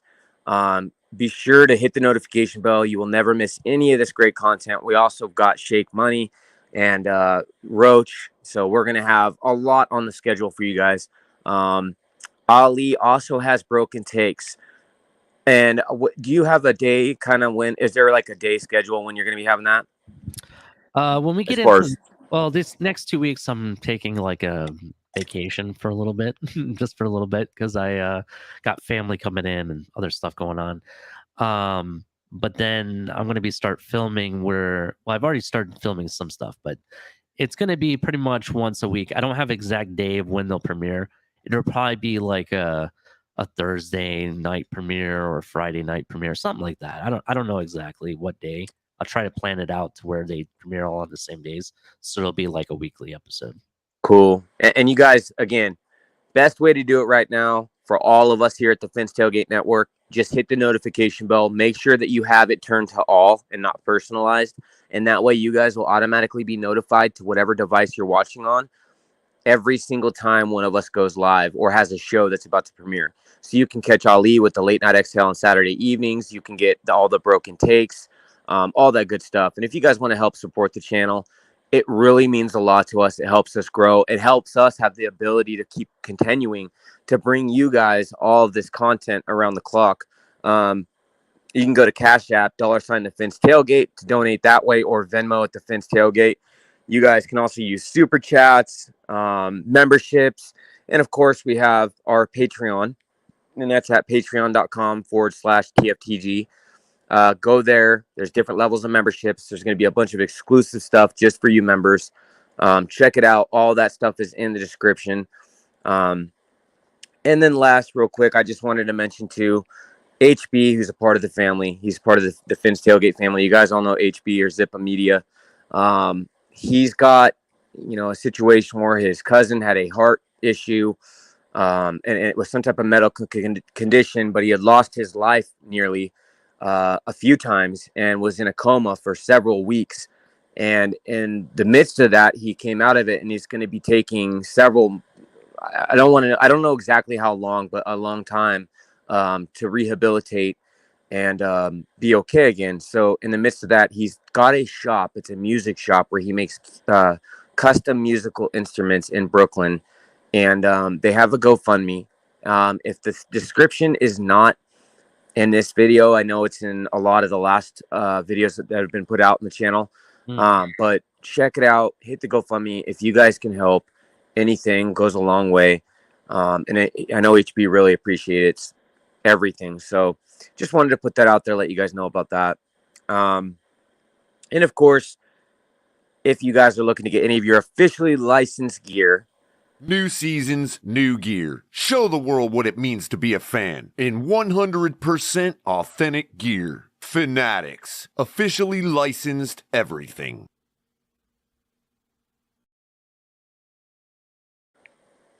be sure to use the link in the description to check out Fanatics for all your official gear. And then, of course, we got our newest one, Doobie Energy, so you guys can check them out. It has all that nonsense that you find in Red Bulls and Monster and all those other energy drinks out there. It's the good stuff. You're going to get the caffeine and all that, minus all the sugars and all the other stuff that's in that content. Check them out. It's pronounced Doobie Energy. There's going to be a link in the description. As well as that, we also have backroom collections. If you guys have the mini helmets, you collect those. You want to get some visors. If you guys want a one-of-a-kind Miami Dolphins artwork, canvases, check them out. It's a husband and wife team. They do great stuff. Use hashtag TFTG for 10% off your purchase today. Last but not least, check out all the TFTG merch. If you guys want to get any of the Fins Tailgate stuff, we got something for everybody, seriously. Tank tops, T-shirts, hats, beanies, flags, tumblers. It's in my DNA T-shirt. You saw the hats. We have a bunch of cool designs that we don't even see up here. The flags. Check out all that stuff. There's the hoodie right there. Get yourself some merch from TFTG. Rep the Fins Tailgate. Show them who you're with. Show them that you're family. Again, guys, links for all this stuff that we just mentioned is in the description. Appreciate y'all. Yeah, definitely appreciate y'all. So thank you so much. I'm going to be dropping the link here. And as we do that, you guys can come on up and we'll continue this conversation. I saw, for everybody asking, by the way, I see a lot of people asking about Kohler. So Kohler is still, he's almost done with his move, but he was still in the middle of moving. He was moving things from his last house to his new house. So he's just been in the midst of that. He is around. He's been backstage and making appearances. So he's not like sick or dying or anything like that, for those asking. I'll be glad to share that information with him, Cliff, just so you know. Gosh. Fun stuff. Anyway, I dropped the link. Anybody wants to join and come on up, so please do. We'll continue this conversation. Let's go on to our next biggest epic fail. Let's see here. So James Harrison rumbles for a 100-yard touchdown in let's see. The Arizona Cardinals were about to score before halftime of the Super Bowl when Kurt Warner threw a horrendous pass into coverage. Warner's pass was intercepted by Pittsburgh Steelers linebacker James Harrison, who then rumbled down the field for a 100-yard touchdown. Rather than take a 4-point lead, Warner's pass caused his team to be down 17-7 at halftime. The worst part, no one on the Arizona offense was able to bring down the massive Harrison in a 100-yard sprint. Damn. I did not know that. Ah, me either. Oh, okay. This guy. Hold on a second. Hold on for me. Drum roll, please. Actually, no, that's not it. In fact, I don't know if I have it still. No, I don't have it anymore, Alex. I can't do it. Alex, what's up, buddy? How you doing? Hey, Oh, you can what's do up, intro guys? music? Well, I have an intro music for him specifically. He knows which one. Oh. Oh my God! Yeah, the whisperer, whatever it's called. Is that Hey, what you- it's called? By George Michael? Yeah, your George your Michael. mic is hurting my ears, Alex. Yeah, you got a lot of static going, bro. Maybe you got to go in and come back in. Oh, go out and come back in. Maybe let me adjust my mic. I think it's too loud. What about that? Is that better? You still No, got. I think you'll have to disconnect and then connect again. Yeah, just disconnect Okay. and come right back. Okay, no problem. No worries.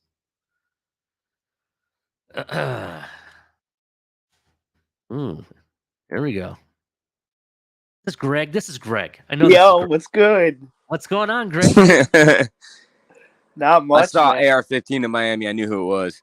Yeah, he's gonna go. Man, Supposedly he could go as high as top 7. That's my yeah, I like it. So No, but anyway, man, It's I wanted to come crazy up how high he's projected to go now versus what he was. Now, I saw an because the interesting beast. video, right? I was watching this video, and this guy's what he does is he doesn't just do Miami Dolphins. He does like all 32 teams and just news. He's been in sports broadcasting for over 25 years, but he's got a channel.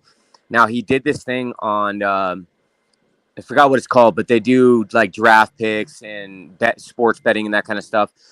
But they were talking about Anthony Richardson, and they said that in their opinion, he is very likely to be a bust for whatever team gets him. Well, they're lying to you. They're liars, so can't really take that. No, you gotta look. You gotta look at his.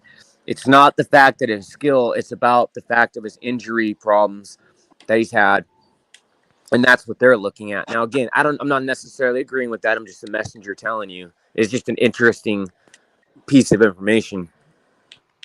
Yeah, that is interesting. Oh, you sound great, Alex. Whatever you did, you fixed it. I think it. I'm sorry, guys. I think it was because He denounced Tua. That's why he sounds better. Oh think- man. Oh I man, think don't it- get me started with that guy, man. I'm done with him. Get him out. Really, jiu-jitsu, judo, whatever the hell it is. Oh yeah, but that's what we forgot to talk about. That Yeah, guy- yeah. I'm done. Get him out. Thank So- you, Greg. So supposedly, and I don't know how accurate this is, but supposedly learning judo will help him learn how to fall better. Oh my goodness. Is that legit? Is that legit? Yes, I have no yes, clue. it is. I don't Yes, care. it is. Can It you actually explain it, does. Alex, can you explain I mean, it? 'Cause I'm I- having a hard time believing it. Go ahead. I don't. It's hard to explain.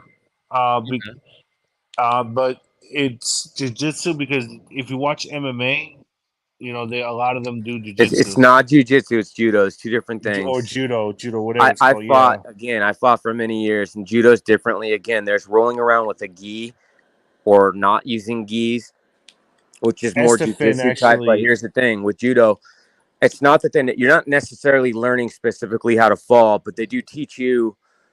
It's just different ways to train your body to fall, right? Like specifically, it's not like there's a falling class, but it can help in muscle memory of how to fall. The problem I have with that is you can sit there and do all that shit all you want, but that doesn't mean that you have any way to dictate in which way a defender decides to grab you and throw you. You know what I'm saying?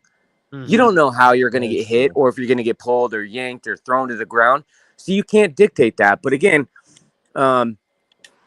yes, it's a yes and no thing. It's not like something like people go to judo just to learn how to fall. But yes, there is rolling around on mats and being flipped over people's backs and their shoulders in judo, jiu-jitsu, and all that stuff. PTA, hold up. Pete's takes. Thank you for your $5 donation. Somebody time out Alex. Well, Pete hasn't paid enough to time out Alex, just so you know. But if somebody wants to, you know what? I'll do it for 1 hour. We'll have timeouts in effect for an hour. All right. Oh boy. Yeah. Well, I we'll see didn't what say happens. nothing to time me. I didn't say nothing to time out to get time No, out. no, that's what he hasn't timed you out yet. Don't worry about it. Don't worry. But yeah, well, let me see if I have the thing on here. I don't think I've been promised. I feel bad because I've been going texting DTA back and forth, for a while about how we're gonna show up in the show. Then I never do it, Mhm. and I feel so. I'm here, and all of a sudden he wants to time me out. Damn, I've only been up here or tried to. I've only been up here for like 10 minutes. Yeah. Just so you guys, everybody know, anyone's welcome to come up here and talk Dolphins, or even if it's another team you want to ask a question about, feel free to do so. Amicus is up here. He's part of Bill's Mafia. So, Oh no way. That fucking guy likes the Bills. Yeah. You didn't know that? Get the fuck out of here, bro. What's up, DTA? What's up, man? Yo, Guy's been here all week, man. Jesus Christ. damn. Yeah. I'm just kidding. Hold on. We have Llama Bob up here. How's it going, Llama? How's it going? Pretty good. How about you guys? Pretty good. Are you a Dolphins fan? Are you what team do you like to watch, or tell us more about you? Okay, so I'm a Dolphins fan, and I'm in a critical situation. Okay. I don't know if I want to root for them or just leave them. Yeah, me too. I'm in that boat too. I've been like that for 35 years, and I've held on this long. So, yeah. I might have to hop on the Anthony Richardson team, man. Because we had Tannehill, and we waited 7 years, almost 7 years, and then we traded him, and then we got Tua. Now, are we going to wait again, or are we just going to keep waiting? That's I don't think you can afford to wait like you could with Tannehill. During the Tannehill years, yeah, there was times where we had good teams, but they weren't necessarily built as good as this team. You know what I mean? I don't think we've had the talent that we've had on this team that we've had in the past. I don't think there has been. And when you have this type of talent, and when you've used up so much draft capital to bring a guy like Tyreek in, for example, you have a short window. You have to take advantage of it as much as possible. Otherwise, you just look like a fool. That's the reality. So what about Jarvis and Devontae Parker? Did we just use them until they were done? That's my question. Well, is that what we're going to do now? Well, actually, we moved off Jarvis pretty quickly, actually. It was after his deal ran out, right? We franchised him and then traded him out, right? Yeah, 2018. Is that what we're doing with Gesicki, though? It's pretty much the same thing I'm thinking about. Pretty much. I mean, that's pretty much what we're doing. I think that's what we're going to do with Tua, too, personally. I mean, here's the thing. I don't know. This is the issue. Hold on 1 second, Greg. This is where I'm at, and this is where I'm going to leave it. If anyone's wondering why I might be for or against moving off Tua, I am for moving off Tua because there's a lot of different reasons, and I actually came to a conclusion with it more so today than any other day, and this is why. I talked to somebody today. I was at a birthday party with my kids today, and there was somebody that works with I want to say physical therapy and rehabilitation, and has a lot of knowledge about the health, about the health field or medical field and whatnot, specifically head injuries and stuff that they've seen. And she's telling me, yeah, he might be cleared, but it could be that one hit or that one injury that puts him out for good. You know what I mean? I don't see him as the long-term solution for us. It's too much of a risk. And that being said, I would rather cut our losses and, find a way to somehow trade for acceptable value back or whatever, and get what we need in the short window that we have with the current team that we have built. That's my opinion. Go ahead. I'm going to say this, man. I don't care who we sign.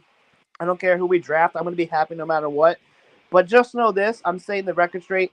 Nobody is getting a free pass from me. If Tua sucks, I'm at him. Mike McDaniel calls a terrible game. I'm coming at him. Jalen Waddle drops balls, fumbling balls, whatever. I'm going after him. Even the defense. Nobody is safe on this. I'm going after everybody. I'm going to tell you straight up. I never thought I would have to go after Jalen Waddle in this season. I've gone after him every single time he tries to catch the ball with his body and not his hands. Dude, I can't tell you how many times I went after him today. Randy McMichael was like that. When week 1 comes next year, all you 2-and-ears, there are no more excuses. There's no such word. More excuses for this guy. No more excuses. There is no such word as a 2-and-ear. How do you it is. No, there's How do you not. figure out? Because everybody wants to make up this garbage narrative about 2-and-ear, 2 is sexual. You're either a Dolphins fan or you're not a Dolphins fan. Okay, all right. That's as simple as that. I'll give it to you. Then there are a lot of non-Dolphins fans that are in this community are posing as Dolphin fans, but really they're just Tua fans. That's who we're talking about. So I agree with that. That might have to be me when Anthony Richardson gets drafted to whatever. See, for me, there's 2 types of people. There's 2-and-ears and then there's Dolphineers. I'm a Dolphineer. It doesn't matter who the quarterback is. If we're winning, we're supporting our team. It doesn't matter. Same thing. Yep. And I know you are. I know you are a Dolphineer, bro. I know that. But there are some people, it does not matter how bad the person does. The person could be absolutely dog shit, and they would say that they're the next coming of God. That's the reality of it. And unfortunately, we have those types of fans here. Yeah, Ali, you hit the nail right on the head, man, with that, because let me tell you something. Regardless of who's under center next year, I'm bleeding aqua and orange. That's all I care about. I just want this team to win, whether it's with Tua or it's not with Tua. Come on. Was that you, TTA? Was that you? I am not going to lie. That was a complete accident. I was trying to scroll up, and I'm sorry. It's all good. I've done that before. It's you get if you're going to replace Tua, you better replace him with someone that's a million times better. And if you come out with the, they only need to be 0.5% better to be 0.5% closer to the playoffs. Here's the other. Here's the thing. I'm sorry, Ali. I apologize, man. No, it's okay. Finish your sentence. Go ahead. I was gonna say, Crypto. Listen, if you get another quarterback and you come out and poop the bed again, then I'm sorry. Then I don't know what else to say on that, man. Because our GM needs to go at that point. Our GM and anybody that's in the scouting department fire needs to the go. Entire front office. I agree. Here's the thing. At this point with how our team is constructed, you cannot afford to come back with another quarterback that is not the sure thing. That's the reality of it. Yes. That's why we look at players like. Nobody's ever a sure thing. It's about probabilities. Well, I understand, but hear me out. That's why you look at proven. We're talking about proven successful quarterbacks like Aaron Rodgers. We've looked at him. We've already talked to Brady how many times? You know what I mean? And now we're considering Lamar because he's been proven to be MVP before. You know, the guy actually had a perfect rating or one of the highest perfect rating this season against Miami, actually. And it was ridiculous. So, I mean, you look at things like that, and I agree with you that you have to come back with the sure thing. That's where I'm at with it. So I do agree on that aspect. But I didn't mean we cut off Llama here. I want to know more about his concerns and what he was asking about. Go ahead, Llama, what you were saying before. I apologize. Okay, what was I talking about? You were saying how you were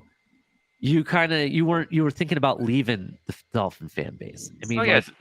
Since you go back to 2015, we had Rashad Jones, and then he had his best year there. Yeah. And then look at it now. What are we doing with the linebackers? But the whole defensive line is good. Yep. But what are we doing with the second half? We had Brent Grimes in the back, which was doing amazing. Yeah. And then you look at X now; he's getting burnt every single play. Yeah. Well, the issue. Then you got Coho. He's an undrafted free agent. What are we doing? What about Noah?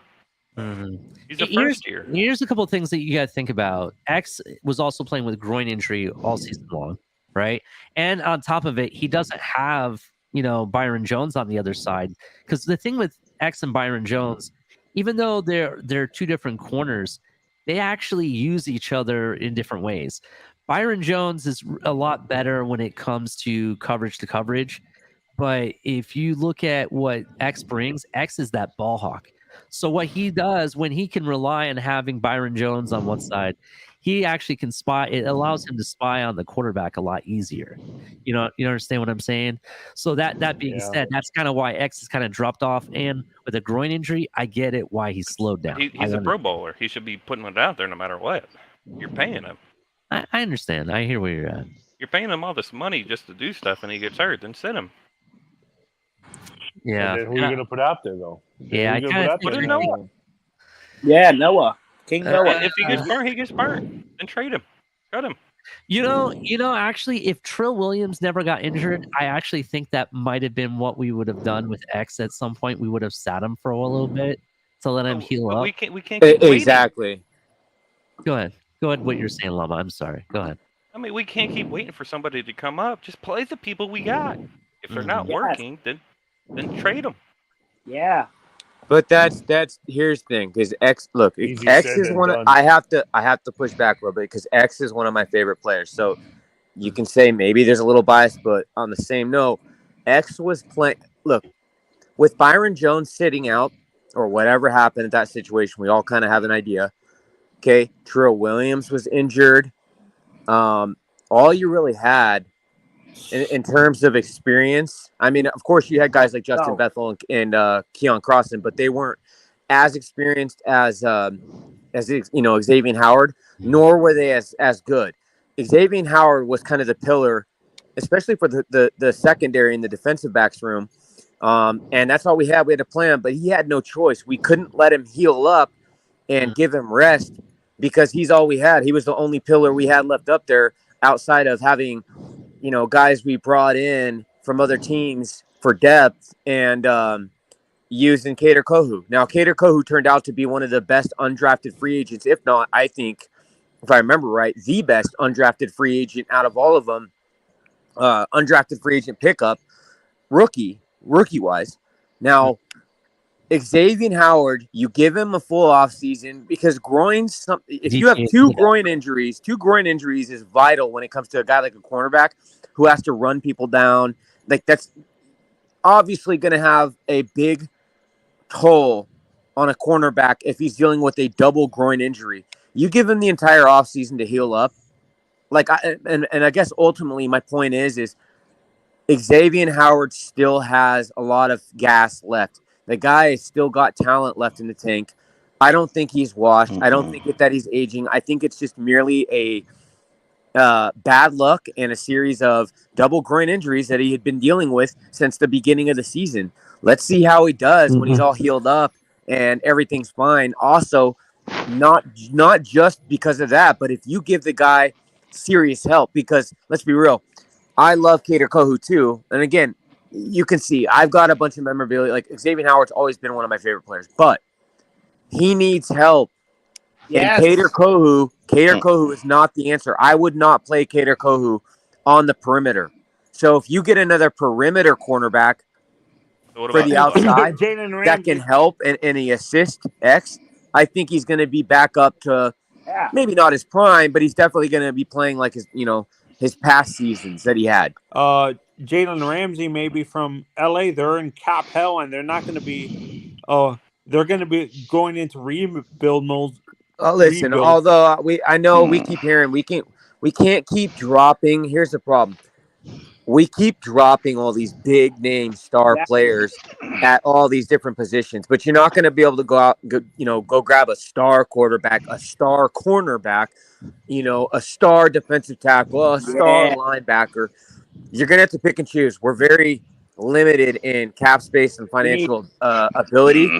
But when it comes to Jalen Ramsey, Jalen Ramsey's a great player, but I don't want his fucking ass in this locker room. He's got a terrible culture. He's got a terrible attitude, and he's going to cost us too much money. What about Channing Tindall against Jerome Baker then? Tindall was always going to be a redshirt. That's what people have it twisted, bro.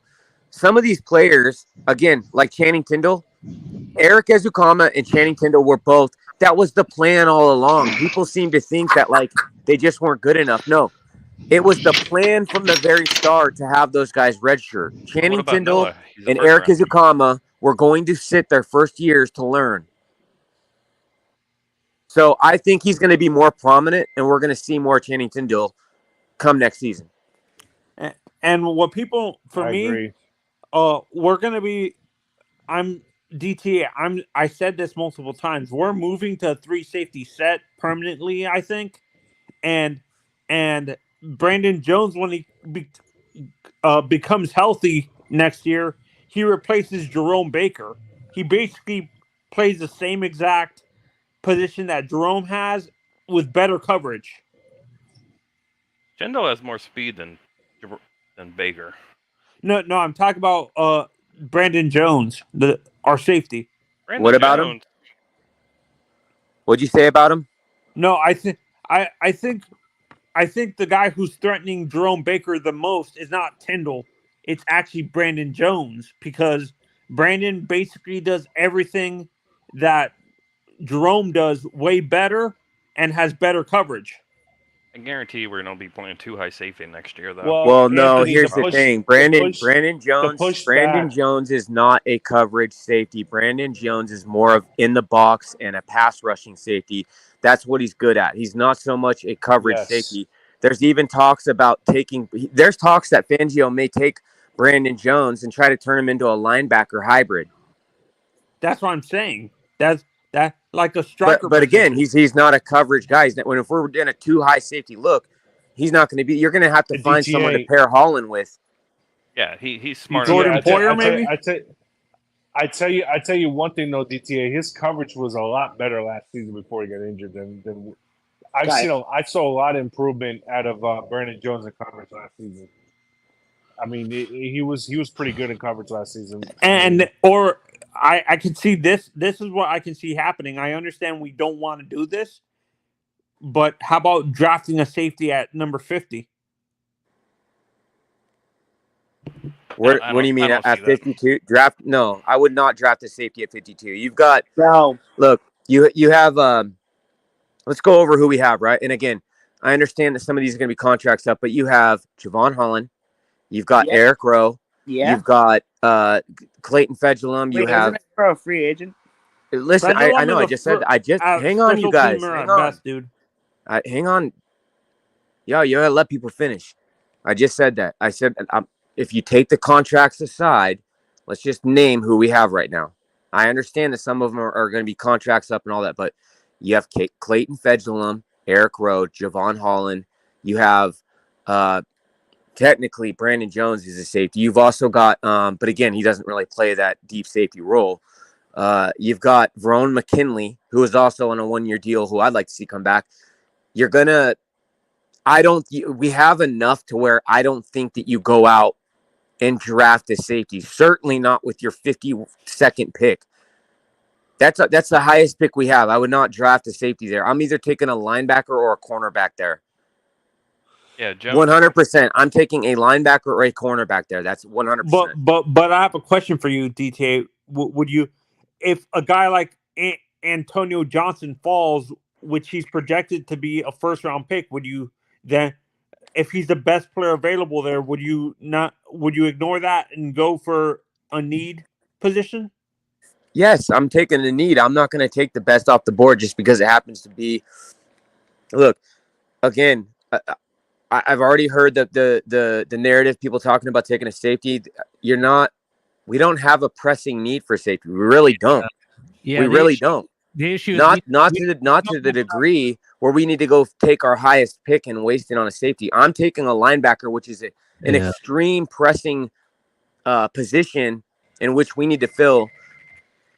I'm going to take either a linebacker or a cornerback. And again, because you guys got to think, everything's being phased out. If you take Justin Bethels and the Keon Crossins and all that, like, we'll probably keep a couple of them for depth. But lo and behold, Xavier Howard's going to be here, probably playing out his contract or close to. You've got Kader Kohu, you've got Trill Williams. Add another youngster, get that young talent in the cornerback room so that they're developing and they're out there playing good. And that way, they're all on cheap contracts. And eventually, we could have an extremely good secondary that's not going to cost us much outside of Xavier Howard. You know, I want to say something real quick. So you look at how much draft capital we have in this draft. We only have like what, 4, maybe 5 picks, I believe. You 5, yeah.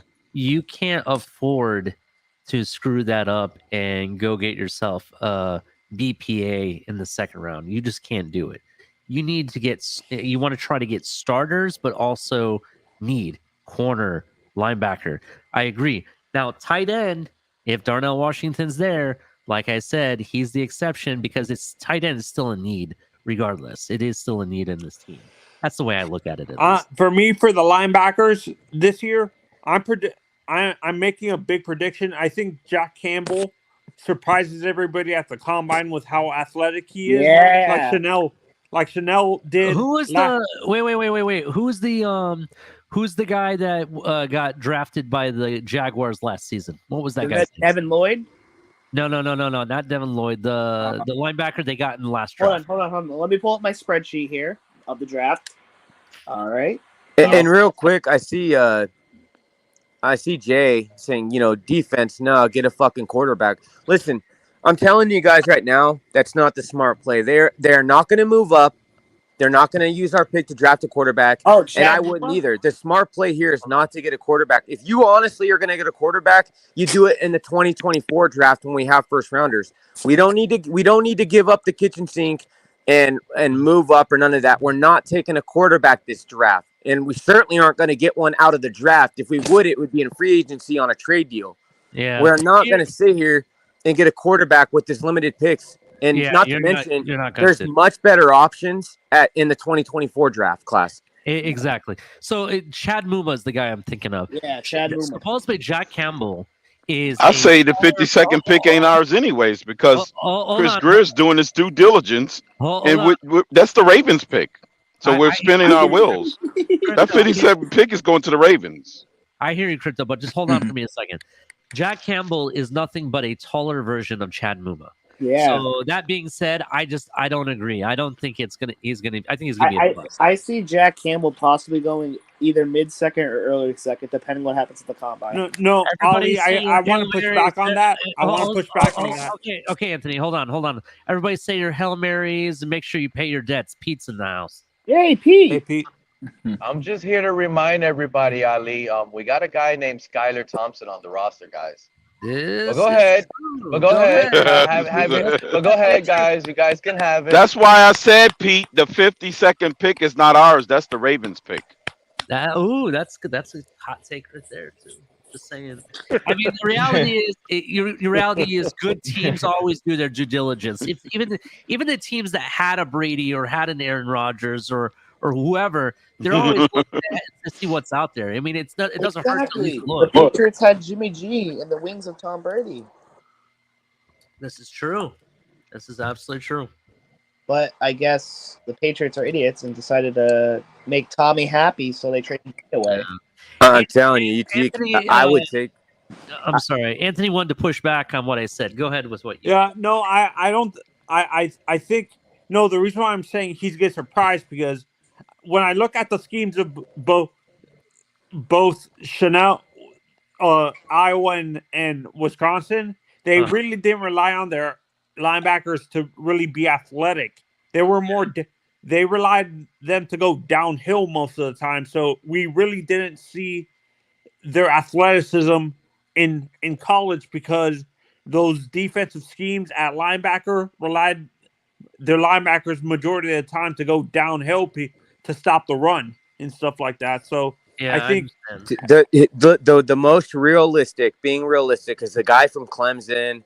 And I forgot the other dude's name. They're going to go higher than we can pick at. But more realistic, we would be looking at guys like Omarvion Overshown, Jack Campbell, or what's that guy's name? Diane Henley. Now, in terms of the best fit for what Fangio wants to do, Diane Henley is the best option at linebacker because out of all of them, he's the best in coverage.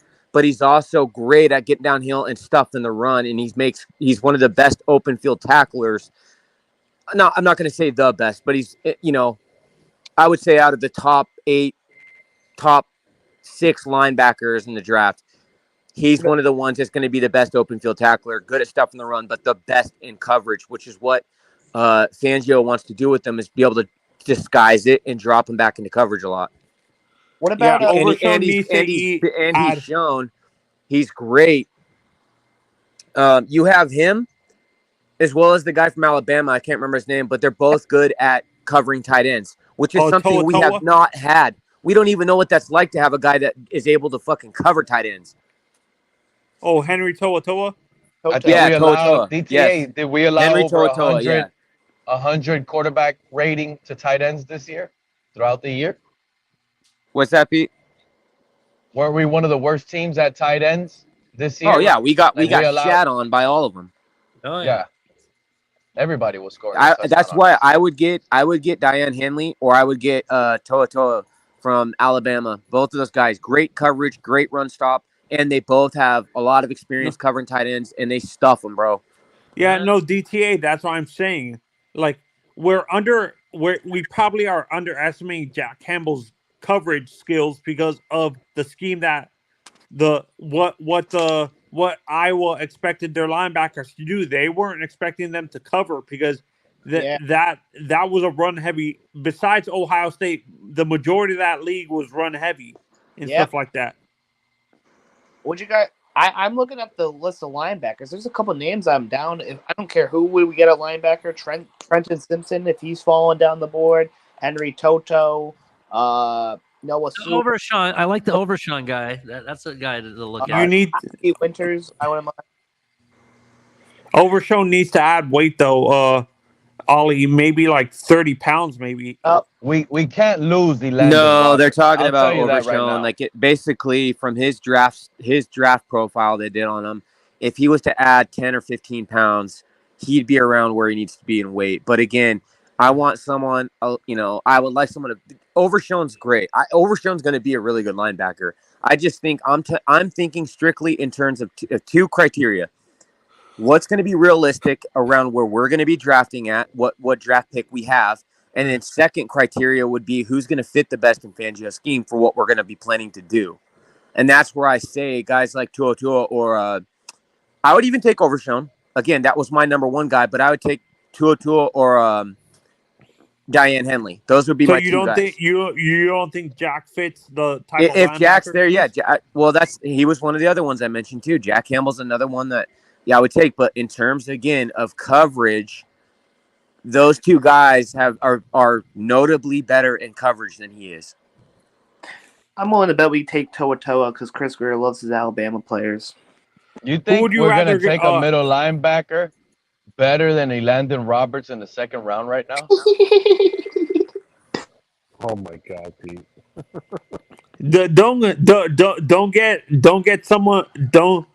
Don't bring up that name, Pete. People. I'm just like, are we gonna actually take a linebacker in the second round? And is this guy gonna be better than Elandon Roberts? That's just a question. Elandon was horrible in pass coverage, Pete. I don't know what you saw. I mean, he's the best run stuff we got. He was the captain last year. Yeah, but I don't think he fits the scheme that Fangio's going to be running, though. I think he will. We just got to get used to it. Let's see who do we got in the 6th and 7th round, because those are going to be only picks we're going to be left with after this monster blockbuster deal we got coming up in 3 weeks. Fuck the Lamar picks. Jackson. We'll just get a bunch of drafted rookies. That's what's going to happen.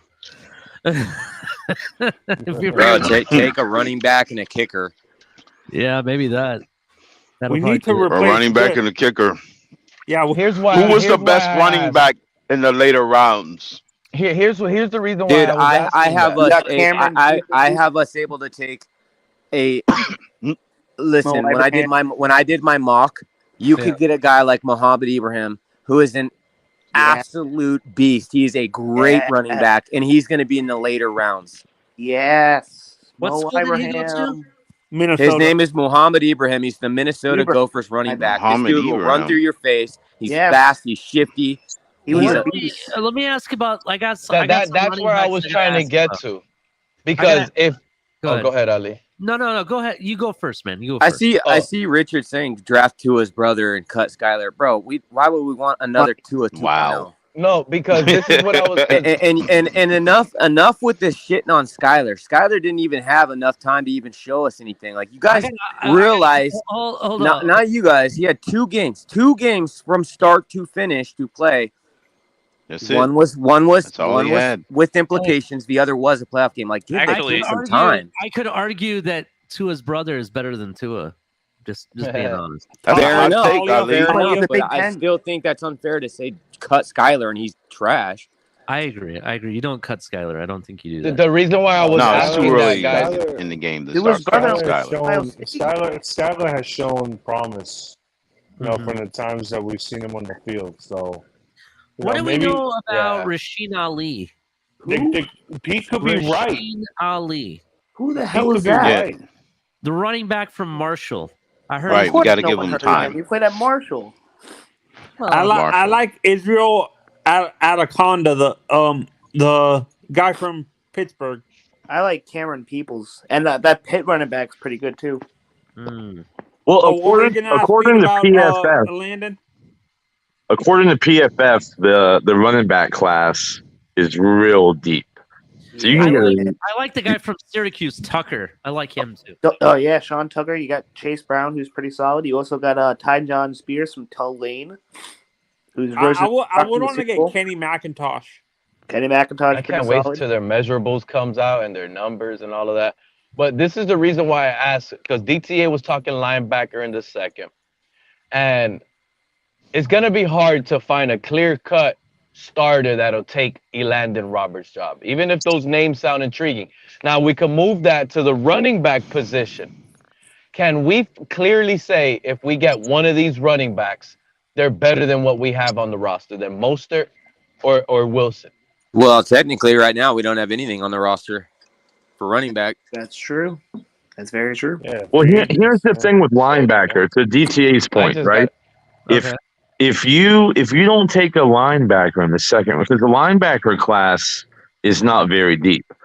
Wide receiver and linebacker is probably the softest position. It's the softest positions in this draft. So and after Overshown, Overshown is rated the 5th best linebacker. So I know when we did the mock the other day, Ali, Overshown was there. If you don't take one in the second round, you're probably not getting a starter out of this draft. Exactly. And that's the thing, Pete, those guys that we mentioned, if you get a guy like Overshown, Jack Campbell, Diane Henley, if you get one of those guys they are, I would say that they have the ability to start immediately. Yeah. You could start, those guys could have an impact right away, and you could start those guys. Now, just other linebackers later, no, probably not. But with these guys, you could.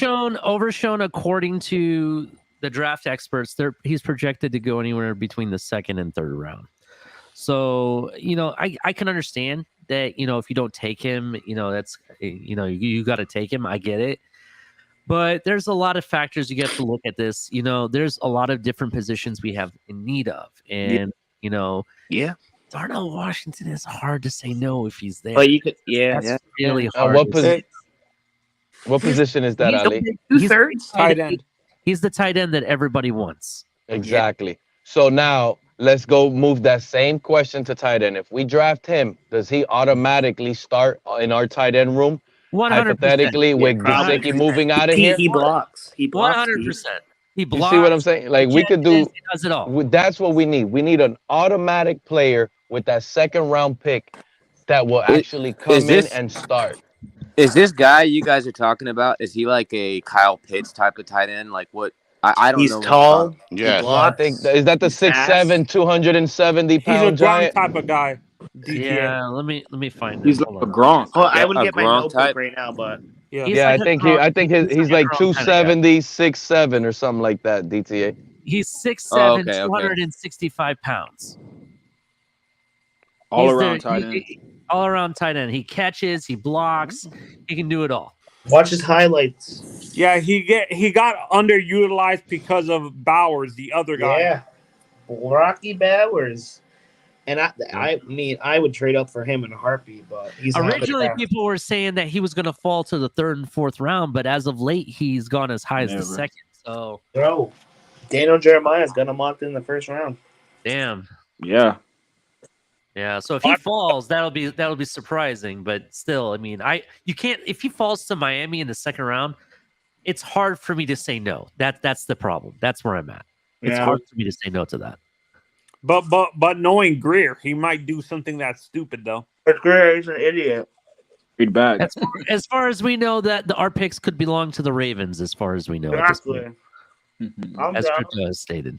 So, but the reality is that there's inside linebacker. I could see us waiting to the third round to address since we have 2 third-round picks. I would rather get your starting corner. In the second round, personally. Yeah, that's what you take your cornerback with the second pick. The thing is the reason why I say a linebacker high is because for one, you got to get one of the for sure ones that you can get your hands on, and two, in order to run Fangio's defense, we need that marquee linebacker. Mm-hmm. It's a 100%. You have to. Unless we sign what's his name from Tampa, who's a free agent. David. Levante David. Oh, Levante David. David. Yeah. Levante David. That is an But he's old though. He has his 31. His production hasn't dipped. Yeah, that's too old. He's not even a scheme fit. He's coming from a 4-3 system into a 3-4 now. Let me put a hypothetical to He you guys. ran a 3-4 he ran a 3-4 a couple years ago with Bruce Arians. Hall of Famer. Yeah. Bruce Arians ran a 3-4. Huh. Tampa has been running a 4-3. What are you talking about? No, Bruce Arians ran a 3-4, Pete. They may have ran a 4-3 this year, but it was 3-4 before.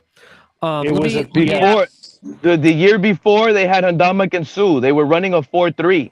And the Super Bowl year, they were running a 4-3. No, they Alex. They were running a 3-4. Oh my goodness. Okay, Alex. All right. Let me ask the panel. If you say hold on, Ali, I'm sorry. If you think it's a 3-4, then fine. It may have been a hybrid 3-4-4-3. They switched. That could be what it was, because Bruce Arians ran the same system in Arizona. Mm-hmm. All right. So let me ask a panel question here. So we're going to go hypothetically, right? Do you think, as we all want a starting inside linebacker, and I could see the Dolphins very well addressing that in free agency, right? And let's say hypothetically we address the inside linebacker, we address the offensive line issues that we have in free agency, but we don't necessarily address running back as much as we would like to. Could we double up at running back in the third round? I don't think so. That may not be a bad idea, actually. Let's say you sign Mostert and that's all you got. You don't get Wilson again. You didn't get Josh Jacobs, like who I think we should get. To be honest, if you're gonna go big and spend the money, that's who I think you go get. Yes. But, you don't get Saquon? You don't get Saquon. No, do not get Saquon. Do not get Saquon. Dude, the guy he's only been able to complete one season. Exactly. Right? And that's my issue with him. And even the people that are in the know of the NFL and whatnot say he does not hit the holes properly, and that's why he gets injured in the first place. That's what they're saying. So I don't know. Why I like Josh Jacobs is, one, I think he runs nasty. He's a baller at times. And most of all, he's humble, bro. I think he would be appreciative, and it's to the point where he would pay back every dime that you paid him. That's went why to college with Tua. That guy, Josh Jacobs, was on the injury report every single week and played every single week and led the league in rush. Thank you. Yeah. So I mean, that's kind of like basically. How about a guy that's a little bit younger than Josh Jacobs? How about, I understand you might not Josh get Jacobs him to. But what do you guys like? What type of numbers when you guys are mentioning these running backs? Well, I just said if you're going to spend the money, Josh Jacobs is going to command a lot. I get it. I'm just saying if you're going to spend the money and pay big time, I would pay Josh Jacobs over Saquon Barkley. That's just taking away the injury, guys. Would you guys sign a guy like Tony Pollard from Dallas? No. No. Taking away the injury. Well, Depends on his contract. He's not leaving Dallas. Yeah, Dallas He's like already a said they're Kenyon going to Drake franchise type. him, bro. He's They're like going a to franchise. Kenyon Drake. You want another Kenyon Drake, Anthony? He's not Kenyon. He's better than Kenyon. What do you mean? He's almost identical to a Kenyon Drake. He got more opportunities than Kenyon, but he runs and his style is just like that. Yeah, he runs straight up. You think, like Kenyon? So what are y'all looking for? Are you looking for a power back? We need a 3-down running back. Healthy. Yeah. 3 down. We're looking for 2018 Alabama offense. The same thing we want saying about we're Mike actually Gesicki. looking, Amicus, we're actually looking for a power bottom like you Bills fans. No, you got to be able to be power, speed, and agility. You got to bring it all to the table Josh as a 3-down running back. Josh Jacobs. I don't know if we wouldn't should. want a Josh Jacobs. I would actually agree with Ali. What Ali said earlier, that is very smart. If we don't have no running backs on the roster right now, we should actually get 2 of them in the 3rd round. Honestly, if you that's one of the best things we can do. Complete waste of 2 picks. Complete waste. What? Young running 2 rookie running backs. 2 rookie running running backs backs is the best things. Look at Isaiah Pacheco in the 7th round, being That's passed good. and overlooked by all these other running backs, coming out playing like a mad hamster on steroids right now. Isaiah, Because he's trying to prove a point. That's what you want. Hungry young talent on your team. Well, this running back class is really deep, and y'all can get a top 10 running back in this draft even in the 4th round. So, I mean, Amicus, I love you, bro, but that's coming from the guy whose team that doesn't know how to draft running backs and hasn't had one since what? O.J. Simpson and whoever else Thurman Thomas. We're about to get Bijan, so we're going to kill that narrative real quick. I'm going to tell you right now, I'm going to put money on it. You guys falter and don't get Bijan. I'm going to put money on it. Getting Bijan. Because how many times you guys were the team that was supposed to get Najee Harris, and look what happened. Team that was supposed to go to the Super Bowl. Who y'all talking to? Amicus, he's a Bills fan. Oh, I appreciate Amicus. Amicus is very objective, and I like that. I'm just saying. Amicus is in South Carolina. Are you? That's what he says. Yeah. I got you. Is a rookie running back going to save Miami's rushing problems? No. No, not necessarily. But hold on. Walt Dog, remember what I said. This is hypothetical. Let's say we addressed all of the offensive line needs and the middle linebacker situation in free agency, and we only signed one of the many running backs we need, which let's say it's Mostert. Let's say we re-sign Mostert, right? And we still have an empty running back room. What are you going to do? You got to address it somehow. So you don't need the middle linebacker anymore. You don't need the offensive line weapons anymore because you fixed that in free agency. Now it's just corner.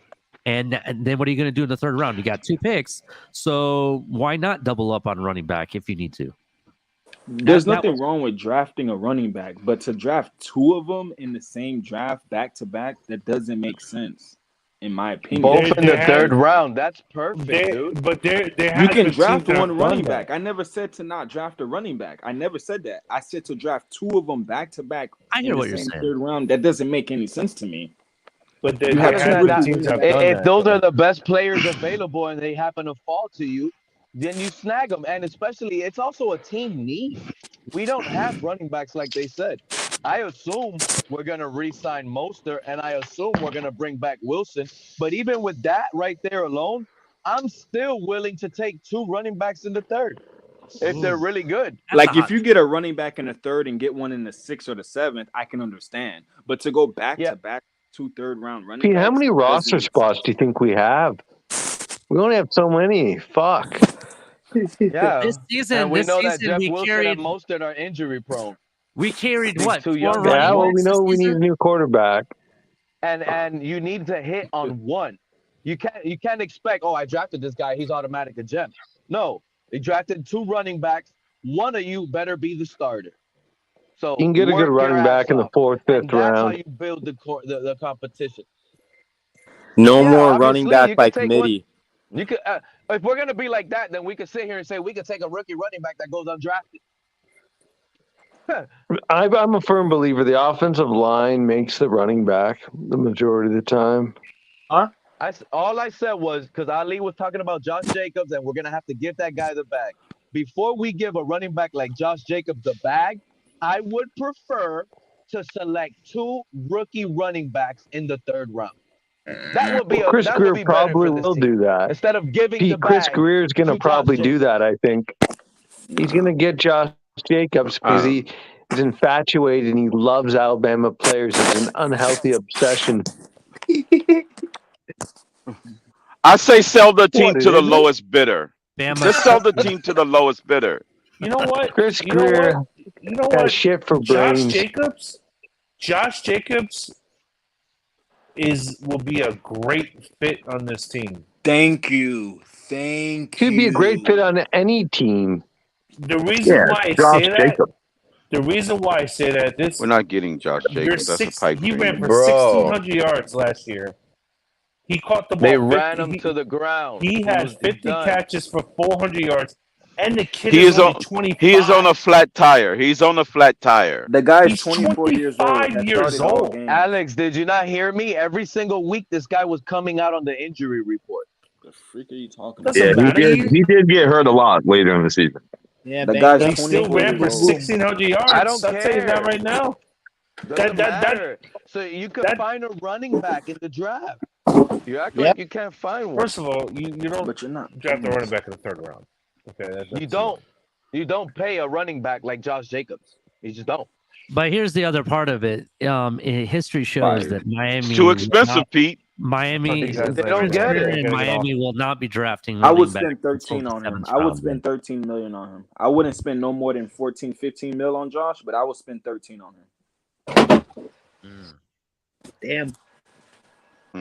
That's a lot of money. No more than With 14, the 15. 14, 15 is with the crazy, but I cap would with spend the 13. cap going up, you think he's gonna accept that? Carroll City says we're No. gonna have more Yes. draft picks before the draft. Ooh, who's leaving? Who's leaving? Very good Byron point. Jones? Very good Wilson point. could be gone too. We could trade him. Let's Miami trade has Cedric 3 Wilson. picks in the top 100. We're gonna trade Byron Jones to Minnesota. 2 of them is not going to be ours. Byron will be released. And he'll still end up with the Vikings. Yeah. Why would Byron He'll be released? He'll be released. Because we need Save money. We need to save money. And besides, how he screwed Miami this season, I don't really think. I don't think Miami we wants can't to trust guard him this at what he one. did. Yeah, I Yeah, would. we can't going to trust him. He screwed Miami. Bro, And he's gonna go to he Minnesota. think about this. Think about He this. really screwed himself. He did, but at the same time, when you think about it, he whiffed. He decided to, you guys are going to trade me? I'm going to go ahead and get my surgery now, so I'm guaranteed the money regardless, which screwed up the whole There trade you go. he had for him. So, yes, he screwed Miami. And he's going to Minnesota. So when a player Probably, uses he their loves leverage to Florida. not go to a bad destination because they don't want to be traded, I don't so know. they Was suck? San Francisco a bad destination, bro? I mean, you could assume. Yeah, I mean, come on. San Francisco, a bad destination? I don't think so. They have one of the best. Maybe he's worried. He's defenses. worried about an earthquake. He's worried about getting hit by an earthquake. They're due. That's funny. They say that they're going to get hit with an earthquake. San Francisco, they're due. It's going to kill like 20,000 people. What are you talking about, dude? You just heard me. I'm telling you right now on the Discovery Channel. They said the whole Bay Area, Oakland, San Francisco, Berkeley, they're going to get hit by an earthquake. They're due at least 20,000. They're talking about it because of the earthquake that happened in, what was it, Turkey or someplace Turkey. like that? Yeah. Yeah, but they've been talking about this for years with San Francisco. They're going to hit hard. I don't know. I've been to San Fran. It's a beautiful. It's a beautiful place. I went to Alcatraz. There's some history. They don't even. San Francisco doesn't even. Their stadium's not even in San Francisco, is it? Where is In it? Santa Clara.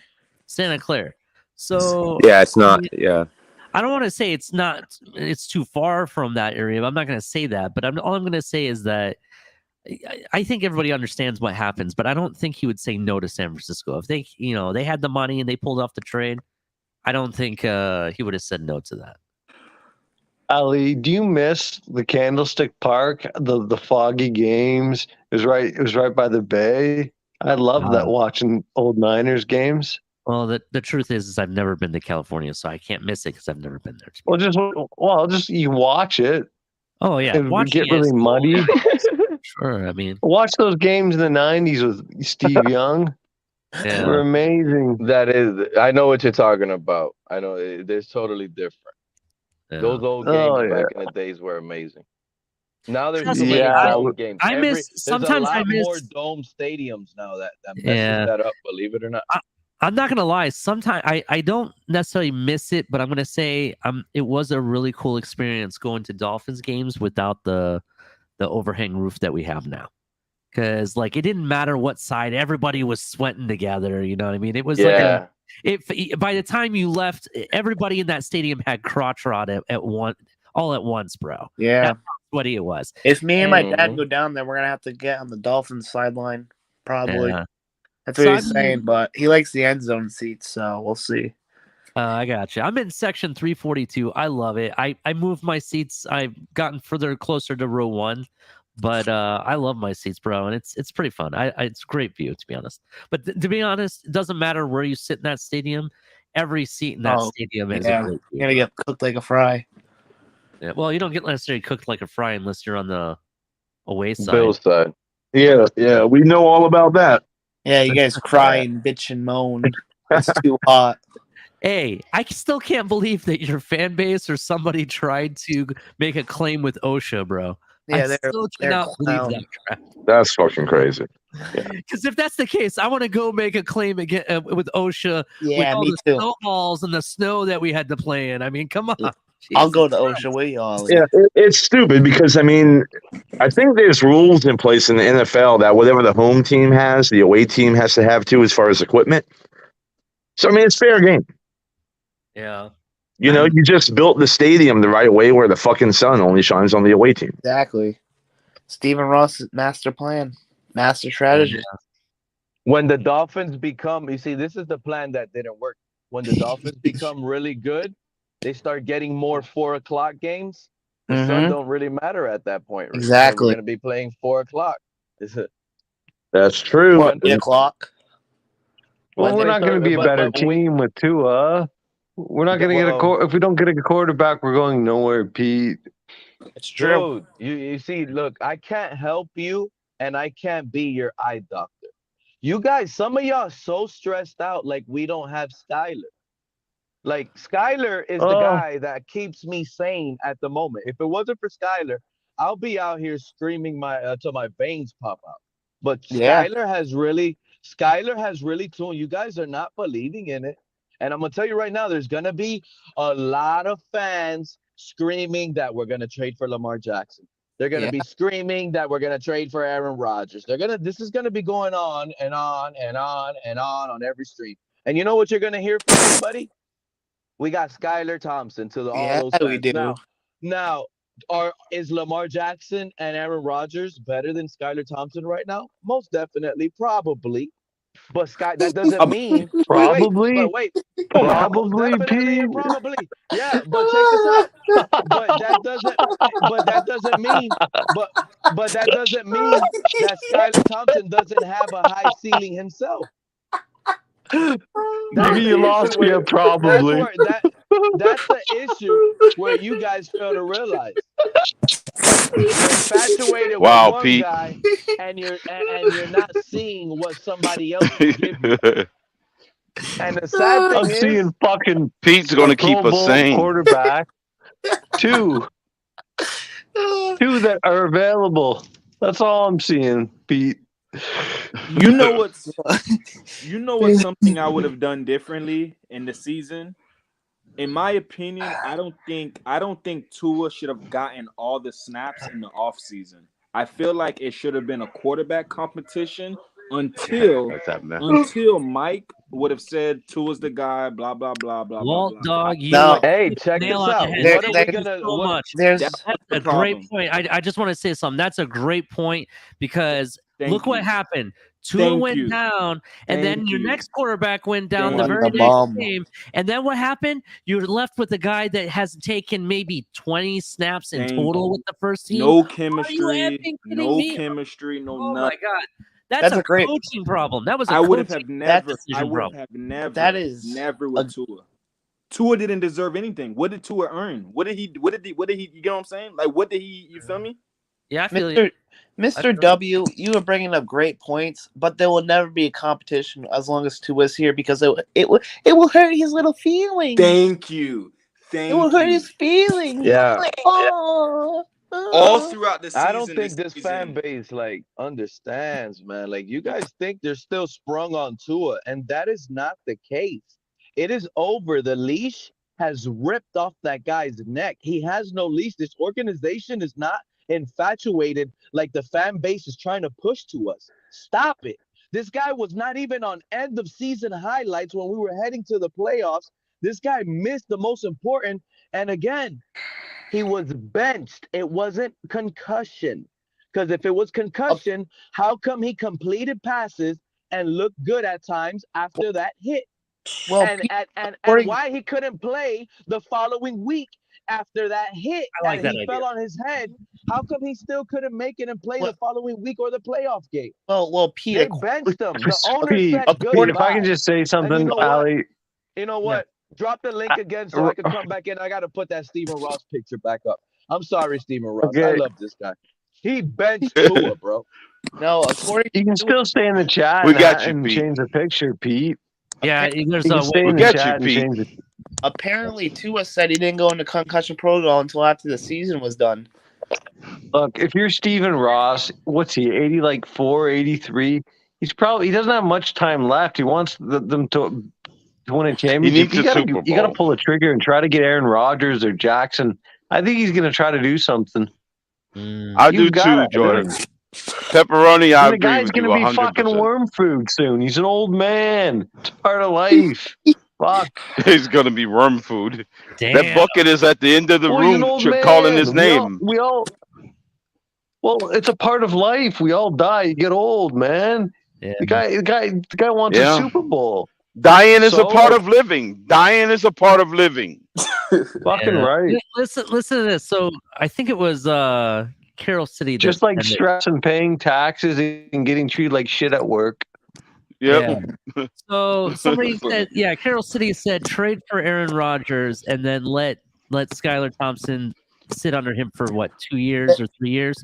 I kind of like that idea. That's how the whole Brett Favre exchange happened in the first place. How many years did did Aaron Rodgers sit behind Brett Favre? Like 3 years. Like 3. It was like 3 or 4 years is what he did. And that being said, I mean, so be it. I'm down with that. If I'm Skylar down with ends that. up being something crazy, What do you do with Tua? What do you do with Tua? You have to trade him. If you bring in somebody like Aaron Rodgers, thank you. I don't think Tua wants to stay here, bro. Tua is untradeable. Listen, this is my gut. That guy's gonna use the concussion narrative to retire. Tua to the Falcons. He's gonna use No team wants Tua. No team. You trade him to the Falcons, Pete. Hey, they'll take him. You can't push that guy on no other team, bro. I promise you. You just need one dumb team to take Tua. That's all. Pete, listen. There's always going to be room for a player like Tua. If there's room for no jaw Geno Smith, who is this guy is no competition, Ali. Hold on. He helps nobody. He makes nobody better. Listen to what I have to say. Great, Pete. Listen, all right? Listen to what I just had to say. If there's room for no jaw Geno Smith in this league, there's room for Tua somewhere. That's somewhere. You know what? I agree with you. I agree with you, Ali. Somewhere, maybe. You know what? The USFL won't even accept this guy because they like hard hits. Oh, by the way, they like hard hits. You trade them to Indianapolis. The Colts will fucking take them. Next Saturday, the Colts could take him definitely. I agree this with guy that. is done. But let's take. You talked about the USFL. well, the XFL starting this year, and look It who's starts part next owner. Saturday, Ollie. Next Saturday. So Samoan actually, owns Our that. boy Reed Sinet's in there. Maybe Dwayne Rock Johnson has hey, Tua, come be the face of my franchise. No, it's gonna be Reed Sinet. Tua is not a face, bro. Ali, are you? Reed Sinet. Tua is not a face of a franchise type player. Tyreek Hill came over here and took his shine overnight. Yeah. He can't go he cannot go to no other organization and be a face of the franchise. Try to name one. Houston, it's not happening. I'm talking about the XFL. I'm not even talking about the NFL, bro. He can't wait for the XFL. I'm hyped. Listen to this. I'm sorry. I don't think like the XFL is too hard. They hit hard over there. Oh, go ahead, buddy. Okay, already giving them props. I haven't even seen it. I want to see what the product looks like because we don't know what it's going to look like. Saturday. I don't know what Saturday time, it starts. Saturday. Wow, the week after the Super I'll Bowl. be watching. Yeah, they got the Disney deal. They're going to be like on all the ABC Disney networks. I just subscribed to Disney Hulu, so hopefully it's a good. Yeah, there's going to be games on Would Saturday. you guys do this trade? Sunday. Go ahead. Would you guys do this trade? I'm sorry. Would you guys do this trade? Trade for Lamar Jackson, but you trade Tua, Waddle, our second round pick this year, and the 2024 first round pick for Lamar Jackson.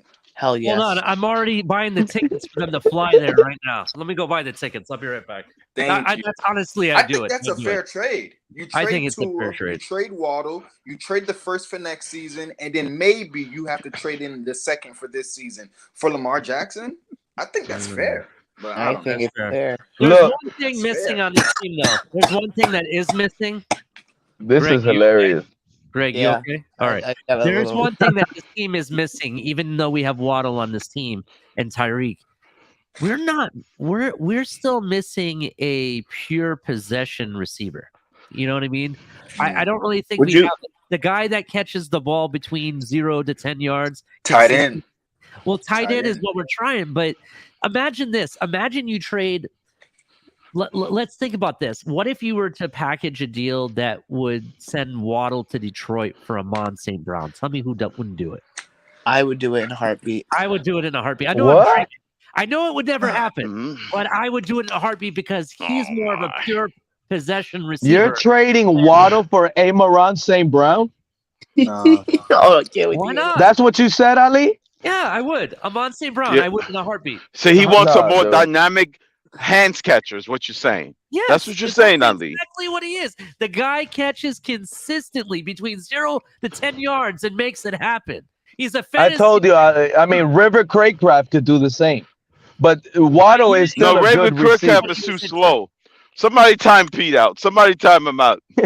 So I have a comment. If you go after Lamar Jackson, right? To me, it's important to keep Waddle on the team because what you're doing with Waddle and Tyreek is what placates to Lamar's strengths. It's opening up space for him to run. You got to have both of those cheetahs on the field. I agree with you. That's why when Buddy asked that question, I can't even see his name right there. But when he asked that question, I was gonna disagree with it. I want Lamar Jackson. I'll accept it, but I would prefer to add Christian Wilkins. I would prefer to add Javon. You know what? Get rid of all of that on defense. Just don't touch nothing offensively like Waddle or Cheetah right now. That is untouchable. In my opinion, right I don't see Waddle long term. It's going to be another Jarvis Landry. He's going to walk because let me tell you why. No, but with Lamar Jackson is awesome to having these speed guys because Lamar Jackson, he could cut it up in the backfield, buy time, look downfield, and launch it. And it could be any one of these guys. You already have Hill. You have Hill. Yeah, but when you have two, it is unbelievable. It creates space, and Lamar can run for 20, 25 yards, man. I mean, it's scary. You go. If you got Tyreek, Waddle, and Lamar, that's a scary fucking thing. Going to do that. I'm telling you, Waddle's walking. After his contract, he's walking. He's already outplayed his contract. They're not going to resign Waddle. I promise you. You heard it from me. They're not going to resign Waddle. It's going to be another Jarvis Landry situation. He is gone. He's gonna. Okay, so I see where you're going. Promise. Even after his Promise. rookie year, so I you got to get promise. as much for him as you can. Is what you're trying to say. Yes, Waddle has already out. You get what I'm saying? He's already outplayed Miami. He's second fiddle. He'll always be second fiddle to Hill. Hill can play until he's 40 years old. I hope you know that. Hill can play until he's 40, and I want to see that. I would love to see that. That'd be pretty. That's true. Hey, I don't know. I feel like Waddle's gonna be. They drafted Waddle for a reason. I honestly feel like he will stay in Miami. Drafted Waddle. He may not retire. He may not retire in Miami, but they're definitely looking at him as a marquee player. He will be a franchise player in Miami. Hey, hold on, because this dude might be onto something. Because Tyreek Hill might be able to play. Look at his body. And he's gonna be fast forever because Darryl. Well, what's that dude? What was that dude that was 40 years old? Darryl Green. Yes, Darryl Green. Darryl Green, bro, 40 years old, still running a 4.3, playing cornerback. But Tyreek Hill could probably still be running a 4.3, 4.4 at 37, 38 years old, entering his 40s. He could possibly be one of those guys. Terrell Owens is 48. Hill isn't going anywhere. Hill isn't going anywhere. Like, he's going to the Hall of Fame. He's not going anywhere. Waddle was drafted. Waddle was drafted Hall of Fame. I look. I'm gonna be like this. I know. I look. I know a lot of people here. What I be complaining about Waddle, he doesn't catch with his hands, and Ali is correct. About Waddle. I actually like Waddle. I love him, but you know. Okay. See, like I don't trust him in a lot, but I still do like him in a way. He does bring separation to the field that a quarterback like Lamar Jackson will thrive off of. But it's All right, deeper than Lamar. Shout out to Craig Sebring for $5 donation. I definitely appreciate it. Thank you very much. We're not getting Jackson too expensive, and do not trade Waddle. That would be a huge mistake.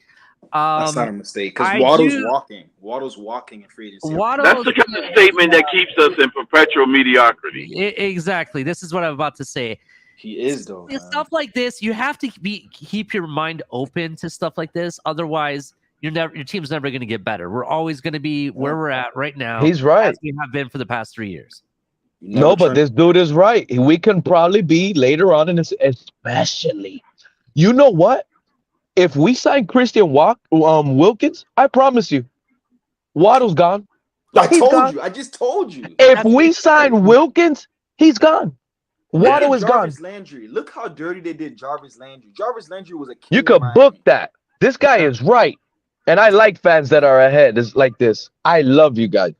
That know like ahead of like this. For Tua, and if Tua's gone, Waddle's gone. They're not gonna pay. They're not gonna back up the Brinks truck for Waddle. They're not going to do that, especially if they have Hill and they have to pay Teron Armstead, and we're supposed to get a big money left tackle. Then you know what I'm saying? Like Waddle is already. Waddle's gone, fam. Waddle. Yeah, we gotta trade. We gotta trade that guy. We do gotta trade that guy, and it has to be right now. Like this guy is. I've been saying it because I've been in my feelings about his hands, but this guy just gave you guys a real legitimate reason why to even add more. It makes sense, guys. We cannot let this guy go down 3-4 years and we can't pay him. He walks and all we get from him is a compensatory pick. Here, Dolphins, here's a 3rd round pick. Go ahead and get yourself another Channing Tindall that's not going to see the field. Like Waddle's getting him back. Like there's not a lot of wide receivers. Bro, people listen. Y'all forget again. Eric Ezukama and Channing Tindall from the start were always going to be redshirted. Always going to. That was always the plan. They were always going to redshirt Tindall and Eric Ezukama and let them sit their first year. They were never meant to be on the field. Yes, I agree. Yeah. I had a theory that they were redshirting Eazy-E because maybe they wanted to turn him into a tight end, possibly. Maybe he's trying No. He's only 6'1". No, he's going to be a receiver. Hold on. It was just a theory. I didn't say that's legitimately, but I was like, is that what we're doing? Why haven't we seen him yet? You know what I mean? It was one of those comments. You know what I'm saying? I'll tell you why we didn't see him. River Craycraft, Cedric Wilson, and what's that other receiver? Sherfield. Sherfield. Those guys never got hurt. Those guys never got injured. Those guys, you know what I'm saying? Like those guys were ahead of them. You know what I'm saying? River Like Craycraft was out for quite a few weeks during the season, bro. So that's not necessarily inactive. true. He was inactive, yes, but we already know Waddle, Hill, they got the targets, catches, they got all the attention. Easy and all them boys was gonna be redshirted. But I expect big things from Tyndall and Easy next season. I guarantee you, Easy has 30 Dead 40 on catches. accurate. 30 catches at minimum. 30 catches at minimum. Okay. What does Miami do with the tight end position, though? That's only happening, dude. That's only happening if Waddle is gone. I'm telling you right now. No. Easy. That Kozama's not. Bro, Cedric Wilson didn't even get 30 catches. But Cedric Wilson, they weren't gonna use him because they knew that, you know what I'm saying? Like they don't Jimmy, they don't want to get him hurt. We're just using it as a term. Yeah, I understand that they don't redshirt in the NFL. It's just I'm just using the terminology to same principle, same idea. What did we do at tight end? I made the earlier comment. I don't know if you were around when I said it. I think in free agency you go after Dalton Schultz. You get Dalton Schultz on this team. You already have Durham Smythe. You have Hunter Long. You have Tanner Connor, and then you address all the other situations in the draft and in free agency. That's how I looked at it. Don't be surprised if they cut Smythe. They might cut Smythe to save that little bit of money. You feel me? Just completely get rid of that whole room. They might cut him. They extended him last year, but yeah, I agree with you. I agree. I wouldn't be shocked if they get rid of Smythe to save like what, 4 or 6 million or something like that. Him and Gesicki are so close. You feel me? Just no, that has nothing to do with it. But yeah, they are close. But I wouldn't be shocked if they get rid of both, because Hunter Long could actually do what Smythe does, and he's a better receiver than Smythe. Hunter Long is just as good as a blocker as Smythe, and he's a better receiving threat than Smythe. That's why I would say about Smythe. He's healthy, yes. When he's healthy, yes. And he has chemistry with Skylar. So essentially, Smythe's cap hit is up to $4.2 million. I knew it was like 4 to 6 or That's a something. lot of money for a tight end too. That's a lot of money for a tight end. And for one that only really blocks, he doesn't stretch the field. He doesn't help you out receiving wise. He's gonna catch everything thrown your way. Like hey, I miss Color, but like Color was saying, you know, everything. He has a high catch percentage. He catches everything, but he's a 3-yard guy. That's all he does. He blocks and runs to the flats and catches the wide open passes. Yeah. Anybody can do that. I think Miami drafts a tight end with that second pick. I agree. I think that's the only position Greer would be fired immediately. He would be fired immediately. On the spot. It could be we drafted Gesicki in the second round. I didn't say it's a lock. I said they might draft that tight end. They might. Listen, if we have that second round pick, if we have it, I gotta be honest, it has to be a position where a guy's gonna automatically come in and start. And I'm worried about linebacker. I'm worried about linebacker because there's gonna already be like 7 linebackers gone, I bet. No more luxury picks for this team. We cannot afford luxury picks. Running back might be a possibility because there might only be like 2 running backs that have been gone. So you might be able to get the second or third best. Tight end, you might be able to get either the second or third best tight end.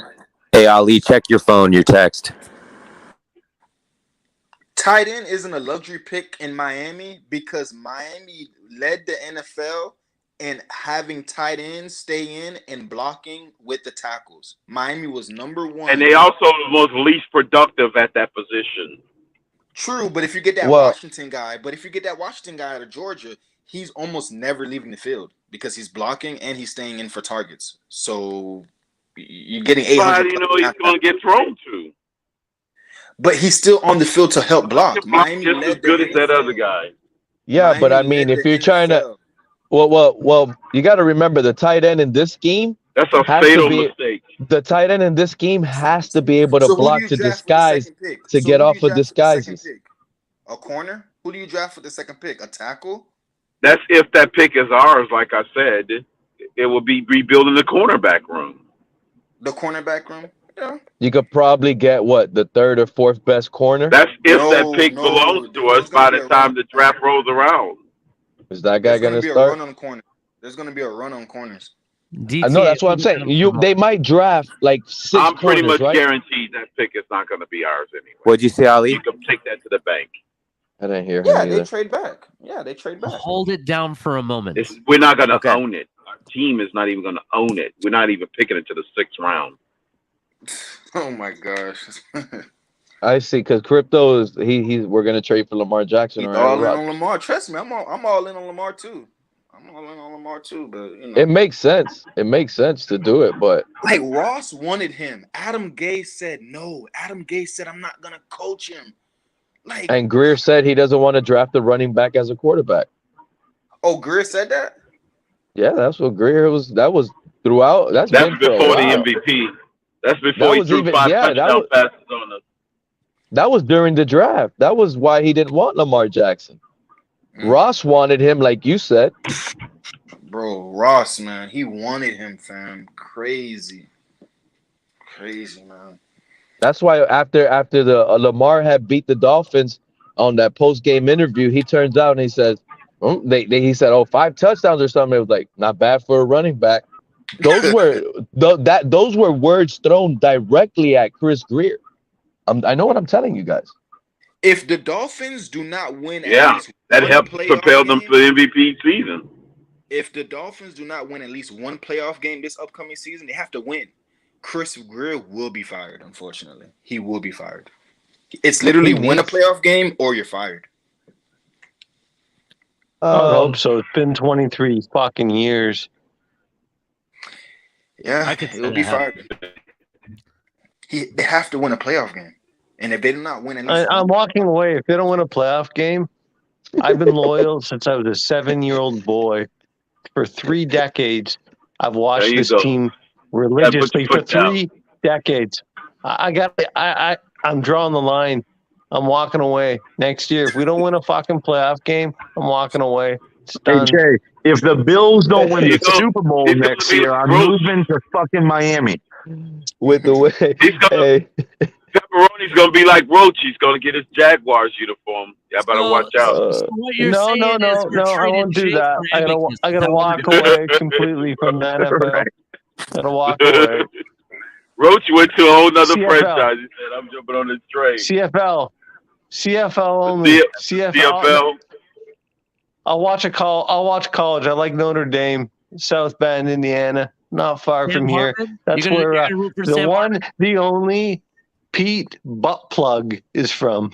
Oh my god! My favorite politician. Oh my god! Jay, so you're gonna root for Sam Hartman? Hey, Jay, but you're coming at least on YouTube to hear us complain, right? Well, look, this is group therapy, isn't it? I mean, this team is so dysfunctional. I come out here for therapy. So, you got to laugh, right? You got to make some jokes. I mean, I know Ali DePersian, his line, he should patent it. They're all watching. You really think the NSA gives a shit about us? It's not just them. They should worry about airspace, balloons coming from China before fucking Miami Dolphins chat. Objects that they shot off over. No, they better not. They better be thinking Miami Dolphins before they. We gotta win. We gotta win a Super Bowl while we're alive. We cannot. The world can't end, and the Super Bowl. Oh, Pete, the Dolphins never win a Super Bowl. Pete, brother, I don't think we'll ever see that. You're out of your mind. I won't see it if I win a playoff game, but I could hear about it. I don't think I'll ever hear about it. I honestly don't think in my life what do you ever think comes win. first? The Browns winning. It's so sad, man. There's been fans that didn't see it. The Browns. In the chat, if you guys think, I want you to put who do you think would win a Super Bowl first, the Browns or Miami? Put it in the chat. Damn, man, I gotta tell you right. The Browns, bro. The Browns are probably going to win it next year. Exactly. Browns have more talent. They have more talent. The Browns are going to play the Vikings. Do they really? It's going to be Flores defense against Deshaun Watson. There you go. Slap in the face to Chris Greer. You know what breaks my heart, guys? If we had Kirk Cousins, he's not a great quarterback at all, but he's good. We would have won 12 games. Contender. We would have won 12 games last year. Yeah, we'd be we could knock with off Kirk Kansas Cousins. City with Vic. He's not great, but he's better than Tua. Clearly better than Tua. Oh, fucking way better than yeah. We'll be winning. We'll be winning 10 to 12 games a year. We would beat Buffalo with Kirk Cousins in the playoffs. We beat Buffalo. And I don't even like question. Kirk Cousins, beat but he ain't afraid to throw that ball. Skyler. Let me ask you guys this though. I know you guys seem to think that Deshaun Watson is going to deliver the goods for the Browns, but I don't. Wait, I don't know. Next year. Hold on. Let me get my. You have a full off. They'll never win a Super Bowl. Let me get my take over, please, and then you guys can comment. I'm sorry. Everyone, I hear this that Deshaun Watson's going to win them a Super Bowl before Miami wins one, and all this other stuff, right? You think about it. The guy got $250 million fully guaranteed. What does he have to play for? What is he really? Exactly. What does it matter if he loses or whatever? He could shit the bed however long his contract is. He's still getting $250 million. Not really, Ali. He still has something to play. No, man. Deshaun Watson. Yeah, Deshaun Watson is not. He should actually try to file for defamation at this point, because now they're actually questioning his game because he has a bad character. This guy is an elite quarterback. Don't let those little 180-yard games last year after the 2-year rust. After 700, yeah, exactly. This guy is he's a locker room guy. He's a leader. He's a really good player. Cleveland's defense is on point. They're gonna have the defense already. Yeah. They're gonna play enough where he gets the full off season. This guy, the Browns move us forward. I know he what comes I'm in telling and you, play Ali. cold turkey after 11 better than games. the Dolphins. We screwed up, bro. We screwed up retaining Greer. We could have been ahead. We could have got Watson. We could have actually been a franchise trajectory going up right now, moving forward. Every time we're not. So you have to also understand, Pete. I'm from Northwest Ohio, so I grew up in Browns country, and I was not a Browns fan. I was a Dolphins fan since I was 5 years old. Right? So why? I'm just curious. Players go to Cleveland to die. If you're interested, hold on. If you're interested to find out why I'm a Dolphins fan, if you go to my very first, I think it was my first or second episode of Late Night Exhale, I give the full explanation. I give it. It's because of my grandmother. My grandmother, because she's was a cancer survivor at the time, would travel between Florida and Ohio. She was a snowbird, and she'd always bring me back stuff from Florida. She'd get you Dolphins kit. She'd give me a Dolphins hat or Dolphins T-shirt. There, makes sense. And that's how I eventually became a fan. So I always spend time with her, so I have to give it up to her. But anyway, so here is the deal. Here's the deal. The Browns have been in situations where I always thought they're going to turn around the corner. They're always they got the quarterback or whoever it may be, and they always thought they're going to win, only to fail, right? The last time they did anything that was productive or showed me they actually had the ability to have success, guess who was the helm of the Cleveland Browns at that time? Bill Belichick was the coach of the Cleveland Browns, and that was the last time they actually were worth a damn to me. Right? So that the old stadium. What was it called? The Municipal Stadium? Oh God, I forget. Brown paper bag stadium. It was the brown paper bag. They rioted after they left and went to Ravens, and look what they did. They ended up winning a Super Bowl the next year or two after that. It was ridiculous. About 3. I think it was 99 season, but they won it in technically 2000, January 2000. Yeah. Who was the quarterback? Yeah. Who was the quarterback? Trent Dilfer. Yeah, Trent Dilfer. Trent Dilfer was the quarterback. Yeah. But you know what? I almost called him Tim Couch. Tim Couch. Y'all all are wrong.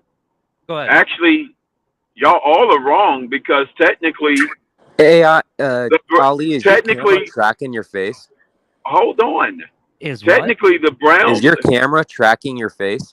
Yeah, it moves. That's dude. It's been tripping me out this entire 3 hours. I'm on. I'm sorry. That's so cool. I was like, why is it following you? Crypto, go ahead. I never even knew that. That is pretty cool. Yeah, go ahead, Crypto. Go ahead. I'm sorry, Crypto. Go ahead.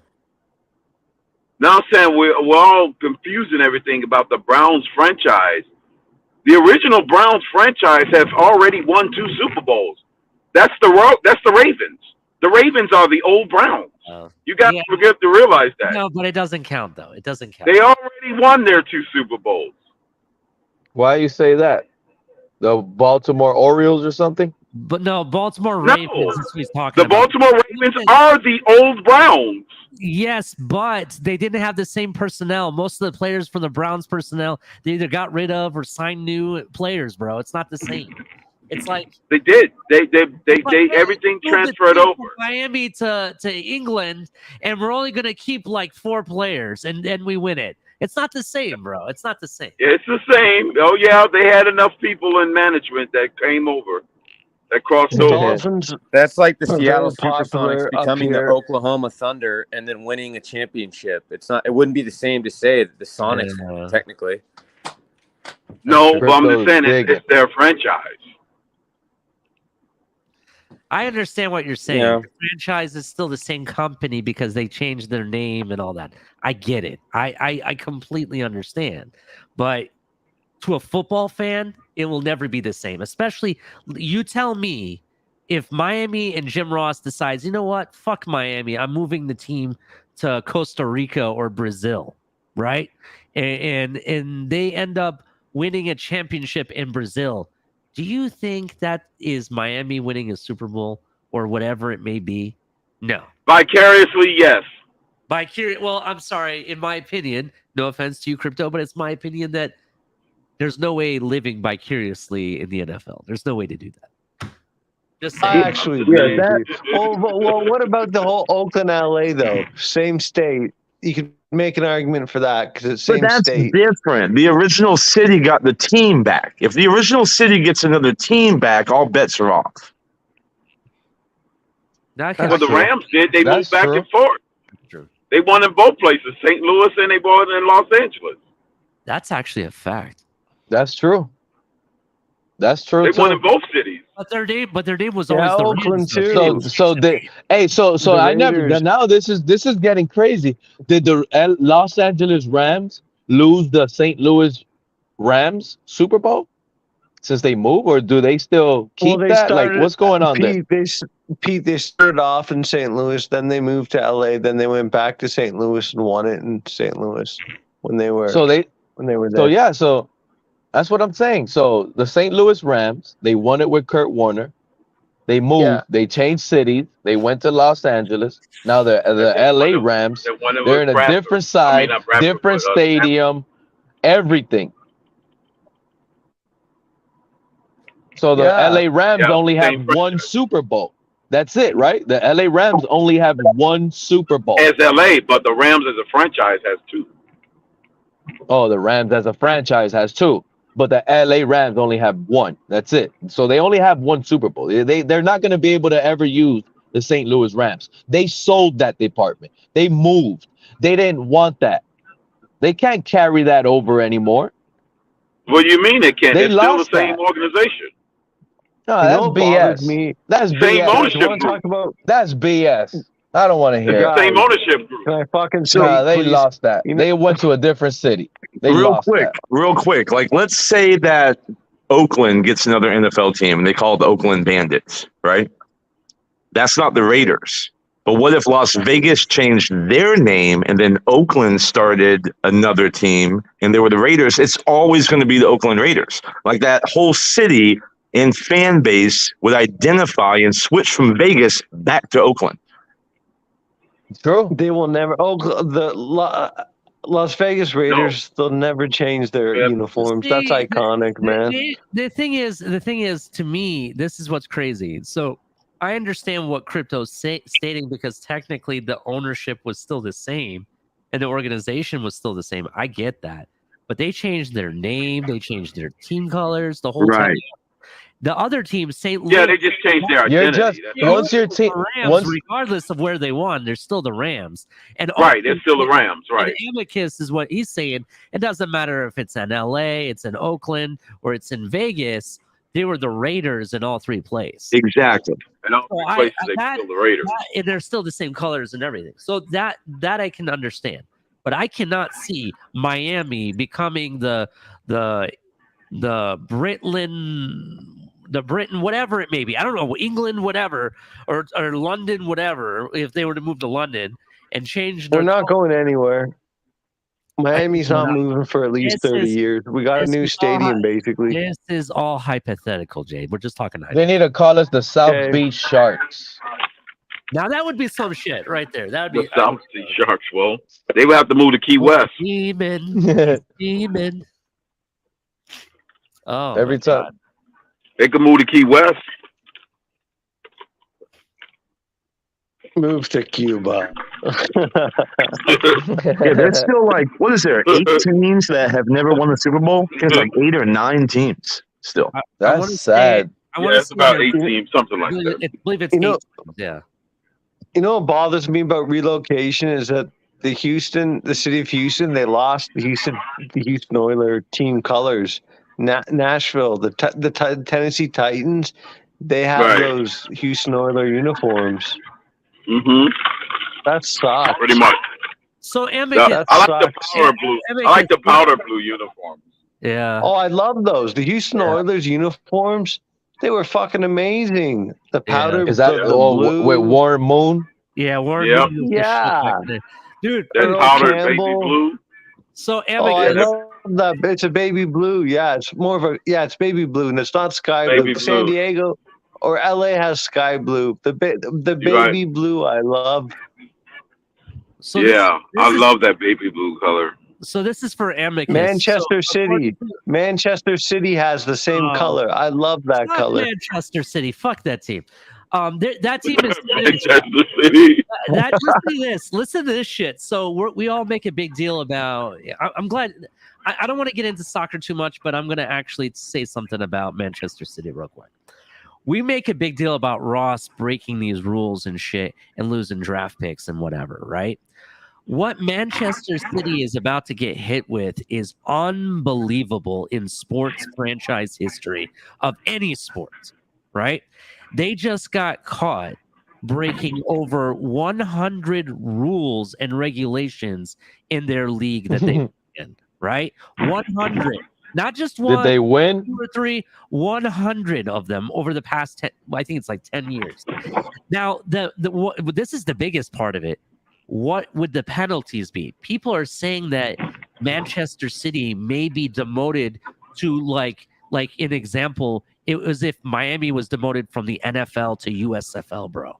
That's basically what's going to happen to Manchester City. So fuck this that. is good propaganda for soccer, I guess.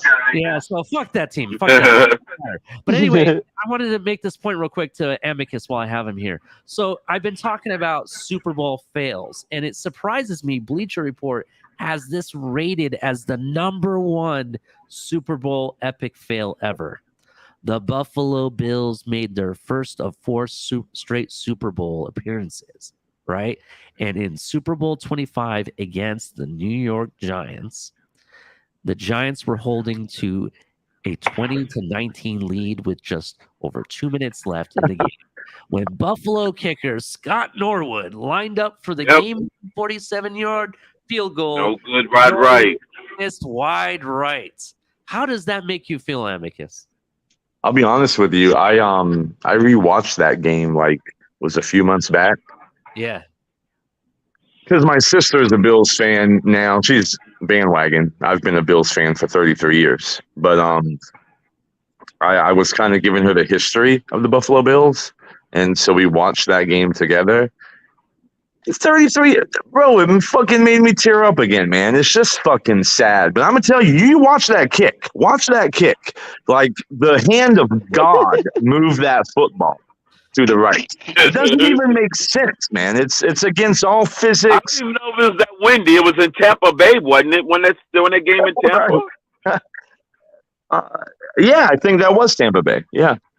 It was Yeah. part of it. You know what happened, Amicus? That it was part of the script. They had magnets in that part. Had magnets pulling it. Ali, that should be number one. It's just Whatever that. Buffalo did that one night to the NFL god, you guys are poisoned. No, I think we're being cursed because of the whole fucking cheerleader thing with the Jills and like, I don't know. Man. You can add the punter now. You guys are cursed. Oh yeah, I remember. I know what you're talking about. Yeah, but hey, we got 2 AFL championships, but I don't even count those, but I could. There are some Bills Mafia that actually counts those. I'm not one. You know, a lot of the Dolphin fans forget, or probably even Bills fans, but I remember the day that y'all traded Marshawn Lynch to Seattle. I was so happy because that guy played us 1 or 2 times and he destroyed us that game. And this guy was gonna be a beast. Thank God he got out of this division. I don't know why you guys did that. I still don't know why you guys did that. I don't either. Right. Traded a big man. You guys have really good talent that just felt like it got wasted. Yeah, that was bad. Well, that's our life, man. That's our fucking history. We're cursed. I don't know what to tell you. Yeah, I understand, man. I understand. So it is what it is. It was surprising that was number one. I thought of other situations I thought about. I was like, oh, that would probably be number one, but no, that one was the worst, I guess. Yeah, I'm surprised number one is not the 28-3, Ali. That's actually what I thought the number one would be, but I guess they're saying it's a success story, but because of what Brady did. So, that actually is. Wait a minute, what'd you say, Pete? What was that, Pete? Number 2 was when the lights went out. You remember with the 49ers versus the Ravens? And the Ravens, yeah. Dude, that was a Jim Harbaugh. That was like a whole. It was like a whole hour delay. It was like an extra hour in between quarters. I swear to God. Oh wait, that was the Harbaugh brothers Super Bowl. Yes. Yeah. I bet you Harbaugh from the Ravens called somebody and said, "Hey, this is Harbaugh," as in talking like whatever, and made the lights go out just so it'd fuck up with his brother, bro. That was some shit. Because brother Super Bowl. Do you guys think one Harbaugh uses the other as an excuse? They use that as an excuse for losing when they talk to each other backstage, like, you only beat me because the lights went out. Maybe. I don't know. Yeah, it could be. well, tomorrow is the Kelsey Bowl. The 2 Kelsey brothers are playing against each other. Yeah. So they got that family's guaranteed a championship. How about that? That's guaranteed a championship. Yeah. And Mahomes is about to lose his 2nd Super Bowl. I'm so excited. We got the Philly cheesesteaks ready to go. The wife's about to, man, it's going to be great. Can't wait. You guys, you know what? That's a good, who you guys have winning tomorrow? Philadelphia. Let's actually go around the table with that. So we'll start with Amicus. You got Philly? Oh, yeah, dude. It's going to be a blowout, like 42 to fucking 17. It's going to be bad. Wow, it's got a total wipeout. Goodness. Yeah. Walt Dog, what do you got? I got Philly.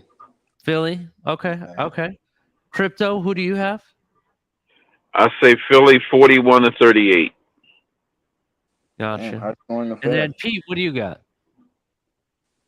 I gotta agree with those guys, man. I got Philly as well. And Jay, who do you got? Full disclosure, I really don't give a fuck.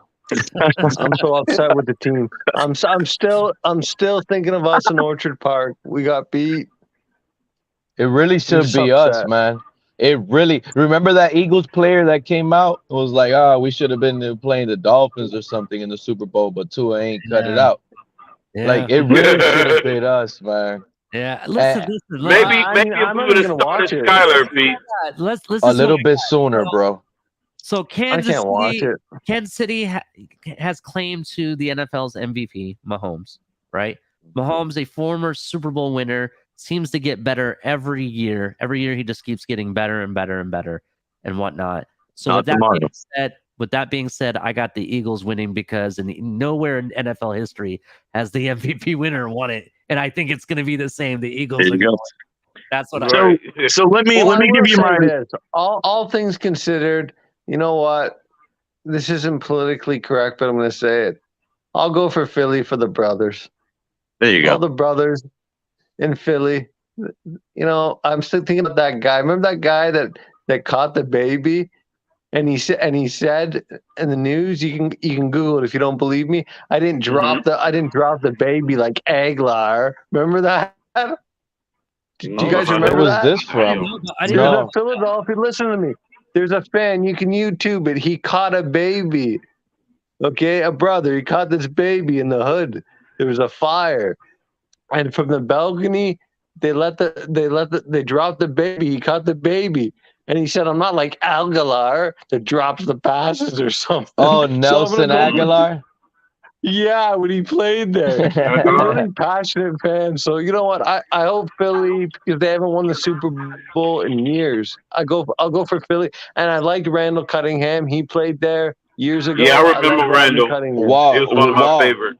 Hey, that's Money like Pete Waddle is like played there too. Waddle is like a Aguilar, but with a little bit more speed and a little bit better route runner.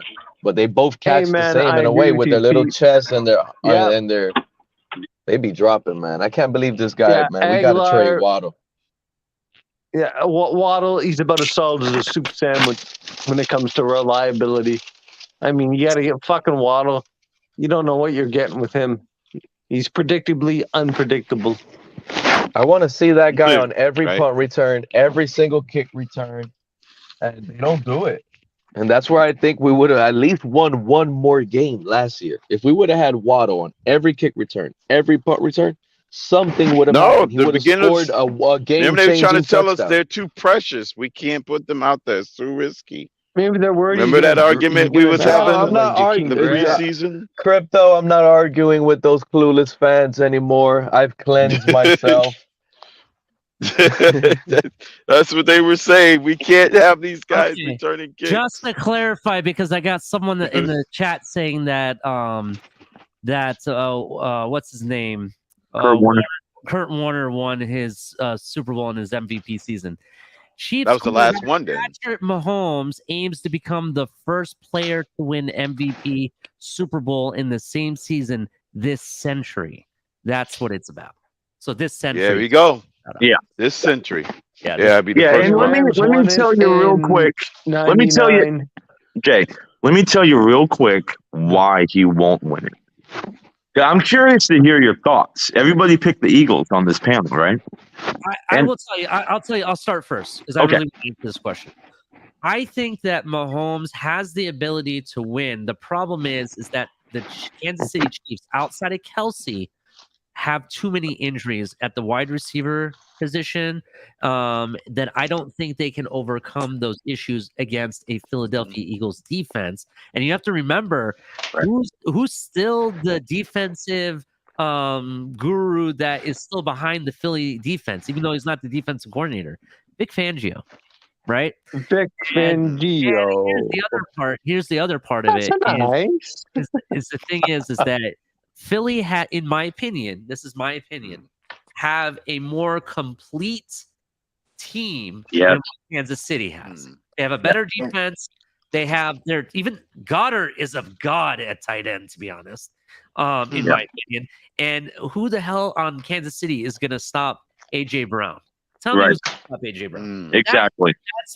That's why I think Philly's going to AJ win Brown. this regardless. Go Yeah. ahead. I say Devontae Smith is going to catch 2 touchdowns. Exactly. But I think AJ Brown I think he's a beast personally. That's just Yeah. No, I'm right there with you, Ollie. I mean, the truth is, Slim like, Reaper, a high, 185 yards tomorrow. You heard it here first. the truth is that Mahomes has a high ankle strain. This 4 to 6 weeks. He's still in that time frame. So he's not going to be 100%. And when that game starts, you watch him in the first quarter, he's going to start being gimpy and limping just a little bit because the best defensive front in football is coming after his ass, right? Mm-hmm. And the thing about it is this Eagles team, man, they were first in sacks, second in total defense, third in takeaways.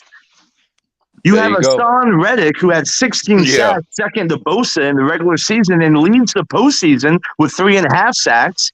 They're going to come after his fucking ass. Mahomes is in trouble.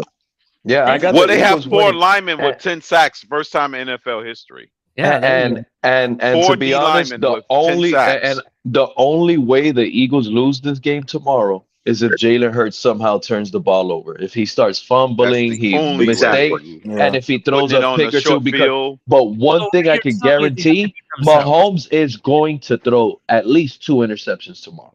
Guaranteed. That should be a prop bet. How many interceptions? 2 for Mahomes. He's throwing 2 because the Eagles are going to come and score points. And Mahomes is going to have to be Superman to even have a chance. And no, Pete, I'll add this one to it, Pete. The only way Jalen Hurts turns over the football, because he hasn't been doing it all season, if he gets a concussion. Any turnover, I'm going to just say concussion. That's it. That's his out. If he gets a turnover, that means he's concussed. Here's another thing, and because that's not normal for him. I didn't mention this in what I said. If you go and look at the running back room for Philadelphia, everyone wants to think Miles Sanders, right? I like Gainwell. I'm predicting he scores a touchdown tomorrow. I'm gonna say it like this. Gainwell will score too. I'm gonna say it like this. If you start seeing the Eagles start using Gaineswell a lot, the Eagles are in trouble, Ali. The Chiefs are running up that score on them. Got to be honest with you. They're gonna try to use Miles Sanders a lot. I understand what you're saying. No. But I'm gonna tell you, no, bro. And here's the other thing. You really think a hamster on wheels, Pachenko, is really gonna be their savior here? Do you think that's what's gonna happen? No. That defense? No, they're gonna have to throw to him. Hell no. Hell no. Ain't gonna The happen. guy, He's gonna have to catch McKinnon- it. He's got to receive it from now. McKinnon You know what I is mean? going to be the running back that has a big game tomorrow for the Chiefs. He's going to have like 7-8 catches. Watch. See that? I could see that. Mahomes has to get rid of that ball What on check happened down. to Edwards Hilaire or whatever his name is? What happened to him? I think he's back. I think is he back? No. And Check Mecole that. Hardman's Yeah. on the IR, He's right? back. He's going to be available. Yeah, he is. I think he's Sky activated. Moore, I think. all of them's back. They've been activated. But he's a bust anyways. From LSU, he's a bust. Who, Sky Moore? No, Edwards Clyde. Hilaire. Oh, Heller. Yeah, they whiffed that one. Imagine the Chiefs got Jonathan. No, he Taylor. had a serviceable. He had a serviceable Rookie season, he year was really when good. he went Yeah. to the Super His Bowl that rookie year. year. Wait a minute, y'all. He's the reason why they won against the Niners. No, it was Damian Williams. Yeah. Oh yeah, that's a year Williams. later. Yeah, Williams. He got there, but he got hurt. He got hurt, a little hamster ball. But imagine the Chiefs would have drafted either DeAndre Swift or Jonathan Taylor that year. Taylor. Right, because they could have. He was right there. I mean, Yeah. The Chiefs selected the first running back in the draft that year at 32. Yuck. That's true. yeah. So let's go around the They room. did. We're gonna get final They takes. actually here. did. We're on the 3.5 hour mark. We're gonna get final takes. So let's go around the room. And with your take, also give me the score prediction, what you think it's gonna be. So we'll start off with Jay. What's your final takes and what's your score I have prediction? no idea what the score is going to be. I would conjecture. It's obviously a matter of conjecture. That it's going to be definitely probably pick the over. It's going to be about 70 points scored. It's going to be a shootout. It'll be within 7 points. Ooh, is that fair? If it's, is that fair? I mean, if it's like that, I'm telling. If it's like that, I'm switching my prediction, and I'll go next with my final thoughts. I appreciate everybody here letting me hang out with you guys. Ali, you guys are the best. Mm-hmm. You know what? The better quarterback tomorrow is Mahomes. That's who I'm rolling with. My prediction is going to be 34-31. Y'all have a good one. You too, Pete. So you too, Pete. Somebody time that guy out. I'm Hey, out. Ollie, I'll go next really quick, man. Well, I already gave you the take on why the Eagles are going to win, but I think it's going to be around 42-17. Like I said, I think this won't even be close. I think even with a healthy Mahomes, the Eagles still win. But with the gimpy Mahomes, man, I mean that you said it best. This Eagles team is just a more complete team from top to bottom. And when it really matters in the trenches and with the DBs and everything, you're going to really see the cream rise to the top. So I don't expect a close one. I think the Eagles fucking roll. Y'all have a good night. You too, Amicus. Thank you. Well, Dog, what do you got for us? I got KC, losing tomorrow. I got Philly to win. Philly's just too stacked. Yeah. Philly's they're just too stacked, you know. What I was gonna say is now that we've gotten 2 years of these, you know, these wide receivers, you know, Smith and Waddle, because I'm not gonna lie to you, coming out in the draft, I was more enamored with Smith's talent than Waddle's talent. I'm not gonna lie, even though obviously I Waddle was has too. more. You get what I'm That's saying? what I You wanted. get what I'm saying? You know, The like Slim Reaper. you feel me? Obviously Waddle has more NFL stats because, you know, blah blah blah. But Smith, he's taller. He had that Hall of Fame season with not say Hall of Fame, Heisman. He had that Heisman year with Alabama. I seen a little bit more talent with Smith. I liked it Smith's overall talent more than Waddle. But I like Waddle. Waddle's good. He's good. But I like Philly. I like Philly. Philly's gonna win by at least 8+ points. Like they're just too stacked. KC, it's not KC's year, unfortunately. It's not there yet. Okay. All right. But thank you, man. I appreciate the time, man. I'm gonna definitely come out and, you know, support y'all and stuff like that, and, you know, join the panel anytime y'all come on and stuff like that. Yeah, we have pretty much a show almost every single day, man. And I go every Saturday. You're definitely welcome. You know, I'll be dropping the link pretty much every Saturday for anyone to come up here. So definitely. So thank you. Thank you, man. I appreciate y'all. Definitely. Fins up, man. All right, fins up. All right, Crypto, what do you got for us? Playing with you. No, I was saying it's gonna be an old-fashioned shootout, like when the Eagles played 5 years ago against the Patriots. Mm-hmm. They'll have the ball last. Hurts is going to lead them on the drive and win the game. I was saying now, I said 41-38, but I think it'll be a even number, more like 45-42. Okay. So you think it's 45-42? Yep. It's going to be absolutely no defense. Both defenses atrocious in this one. You're looking at a combined 11 touchdowns between the two quarterbacks. And you're for real about that. That's what you're saying? Yep. It's going to be fireworks galore tomorrow. I mean, the scoreboard might break, Ali. The scoreboard will break. Because you're telling me that in the first time in history, the defense has 4 players on the defensive line that have 10 sacks each, right? Yep. And you're telling me there's going to be no defense? They're not going to be able to get to Mahomes fast enough. And Chris Jones is not going to be able to get to Hurts. Okay. All right. Well, we'll see what happens. They're going to be neutralized because of the mobile ability of the opposing quarterbacks. Yeah, I hear you. I hear that. So that's why it's going to be a lot of fireworks. Okay. Yep. All right. Well, that's really interesting. I appreciate that, Crypto. And remember when the Rams played the Chiefs a couple of years ago, and both of them had over 100 points combined. It's like 55-51 or something like that. It was a ridiculous score. I think this is kind of gonna be that kind of game. Well, it could be the opposite now. It could be a 6-3 ball game, and we all will be mad and bored. I don't think Kansas City's defense is that good to be able to do that. Man. All right. Well, we'll see what happens. I could see an offensive game. Yeah, I can see it happening. Right. I just think that Eagles defense is too good to allow it to happen. You know what I mean? That's why. That's what I'm saying. It will be. We'll see. Who's the most likely to have to shut the other team out? The Eagles or the Chiefs? Yeah, I hear you. Now you would think the Chiefs will be the most likely to get to 50 points, but the Eagles is the most likely team that can hold a pitch a shutout. I got you. You know, defensive slugfest versus offensive slugfest. Yeah, I could see this going one of two ways. Yeah, I'm gonna say this is my prediction, and I'm gonna put you in the back, Crypto, and I'm gonna give my final thought, and then we're gonna close this thing down. All right. All right. All right. Let's see. Talk to you in a moment. Just bear with me. All right.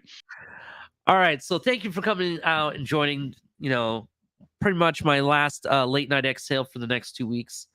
And like I said, I'm going to be busting out broken take episodes, and after my 2-week vacation, if you want to call it, I'm going to be back with Late Night Exhale on Saturdays again. But my final thoughts. So I have the Eagles winning. I'm going to give out a prediction. It's going to be 21-7 at halftime, and AJ Brown's going to have 2 of those touchdowns. That's my prediction. A lot of people are saying Devontae Smith. Oh my God, it's Devontae Smith. I'm telling you, AJ Brown could be tomorrow night's MVP if he plays his cards right. That's what I'm saying. So, but anyway, to everybody, have a great night. I appreciate all of you. Make sure you hit the like button. Check out our description, the description below, the different links and our sponsors. Shout out to everybody. Backroom Collection, Doobie, Fanatics. Check it all out. I appreciate you all. Till next time, thank you so much, and you all have a wonderful night. I'm out. FinsUp.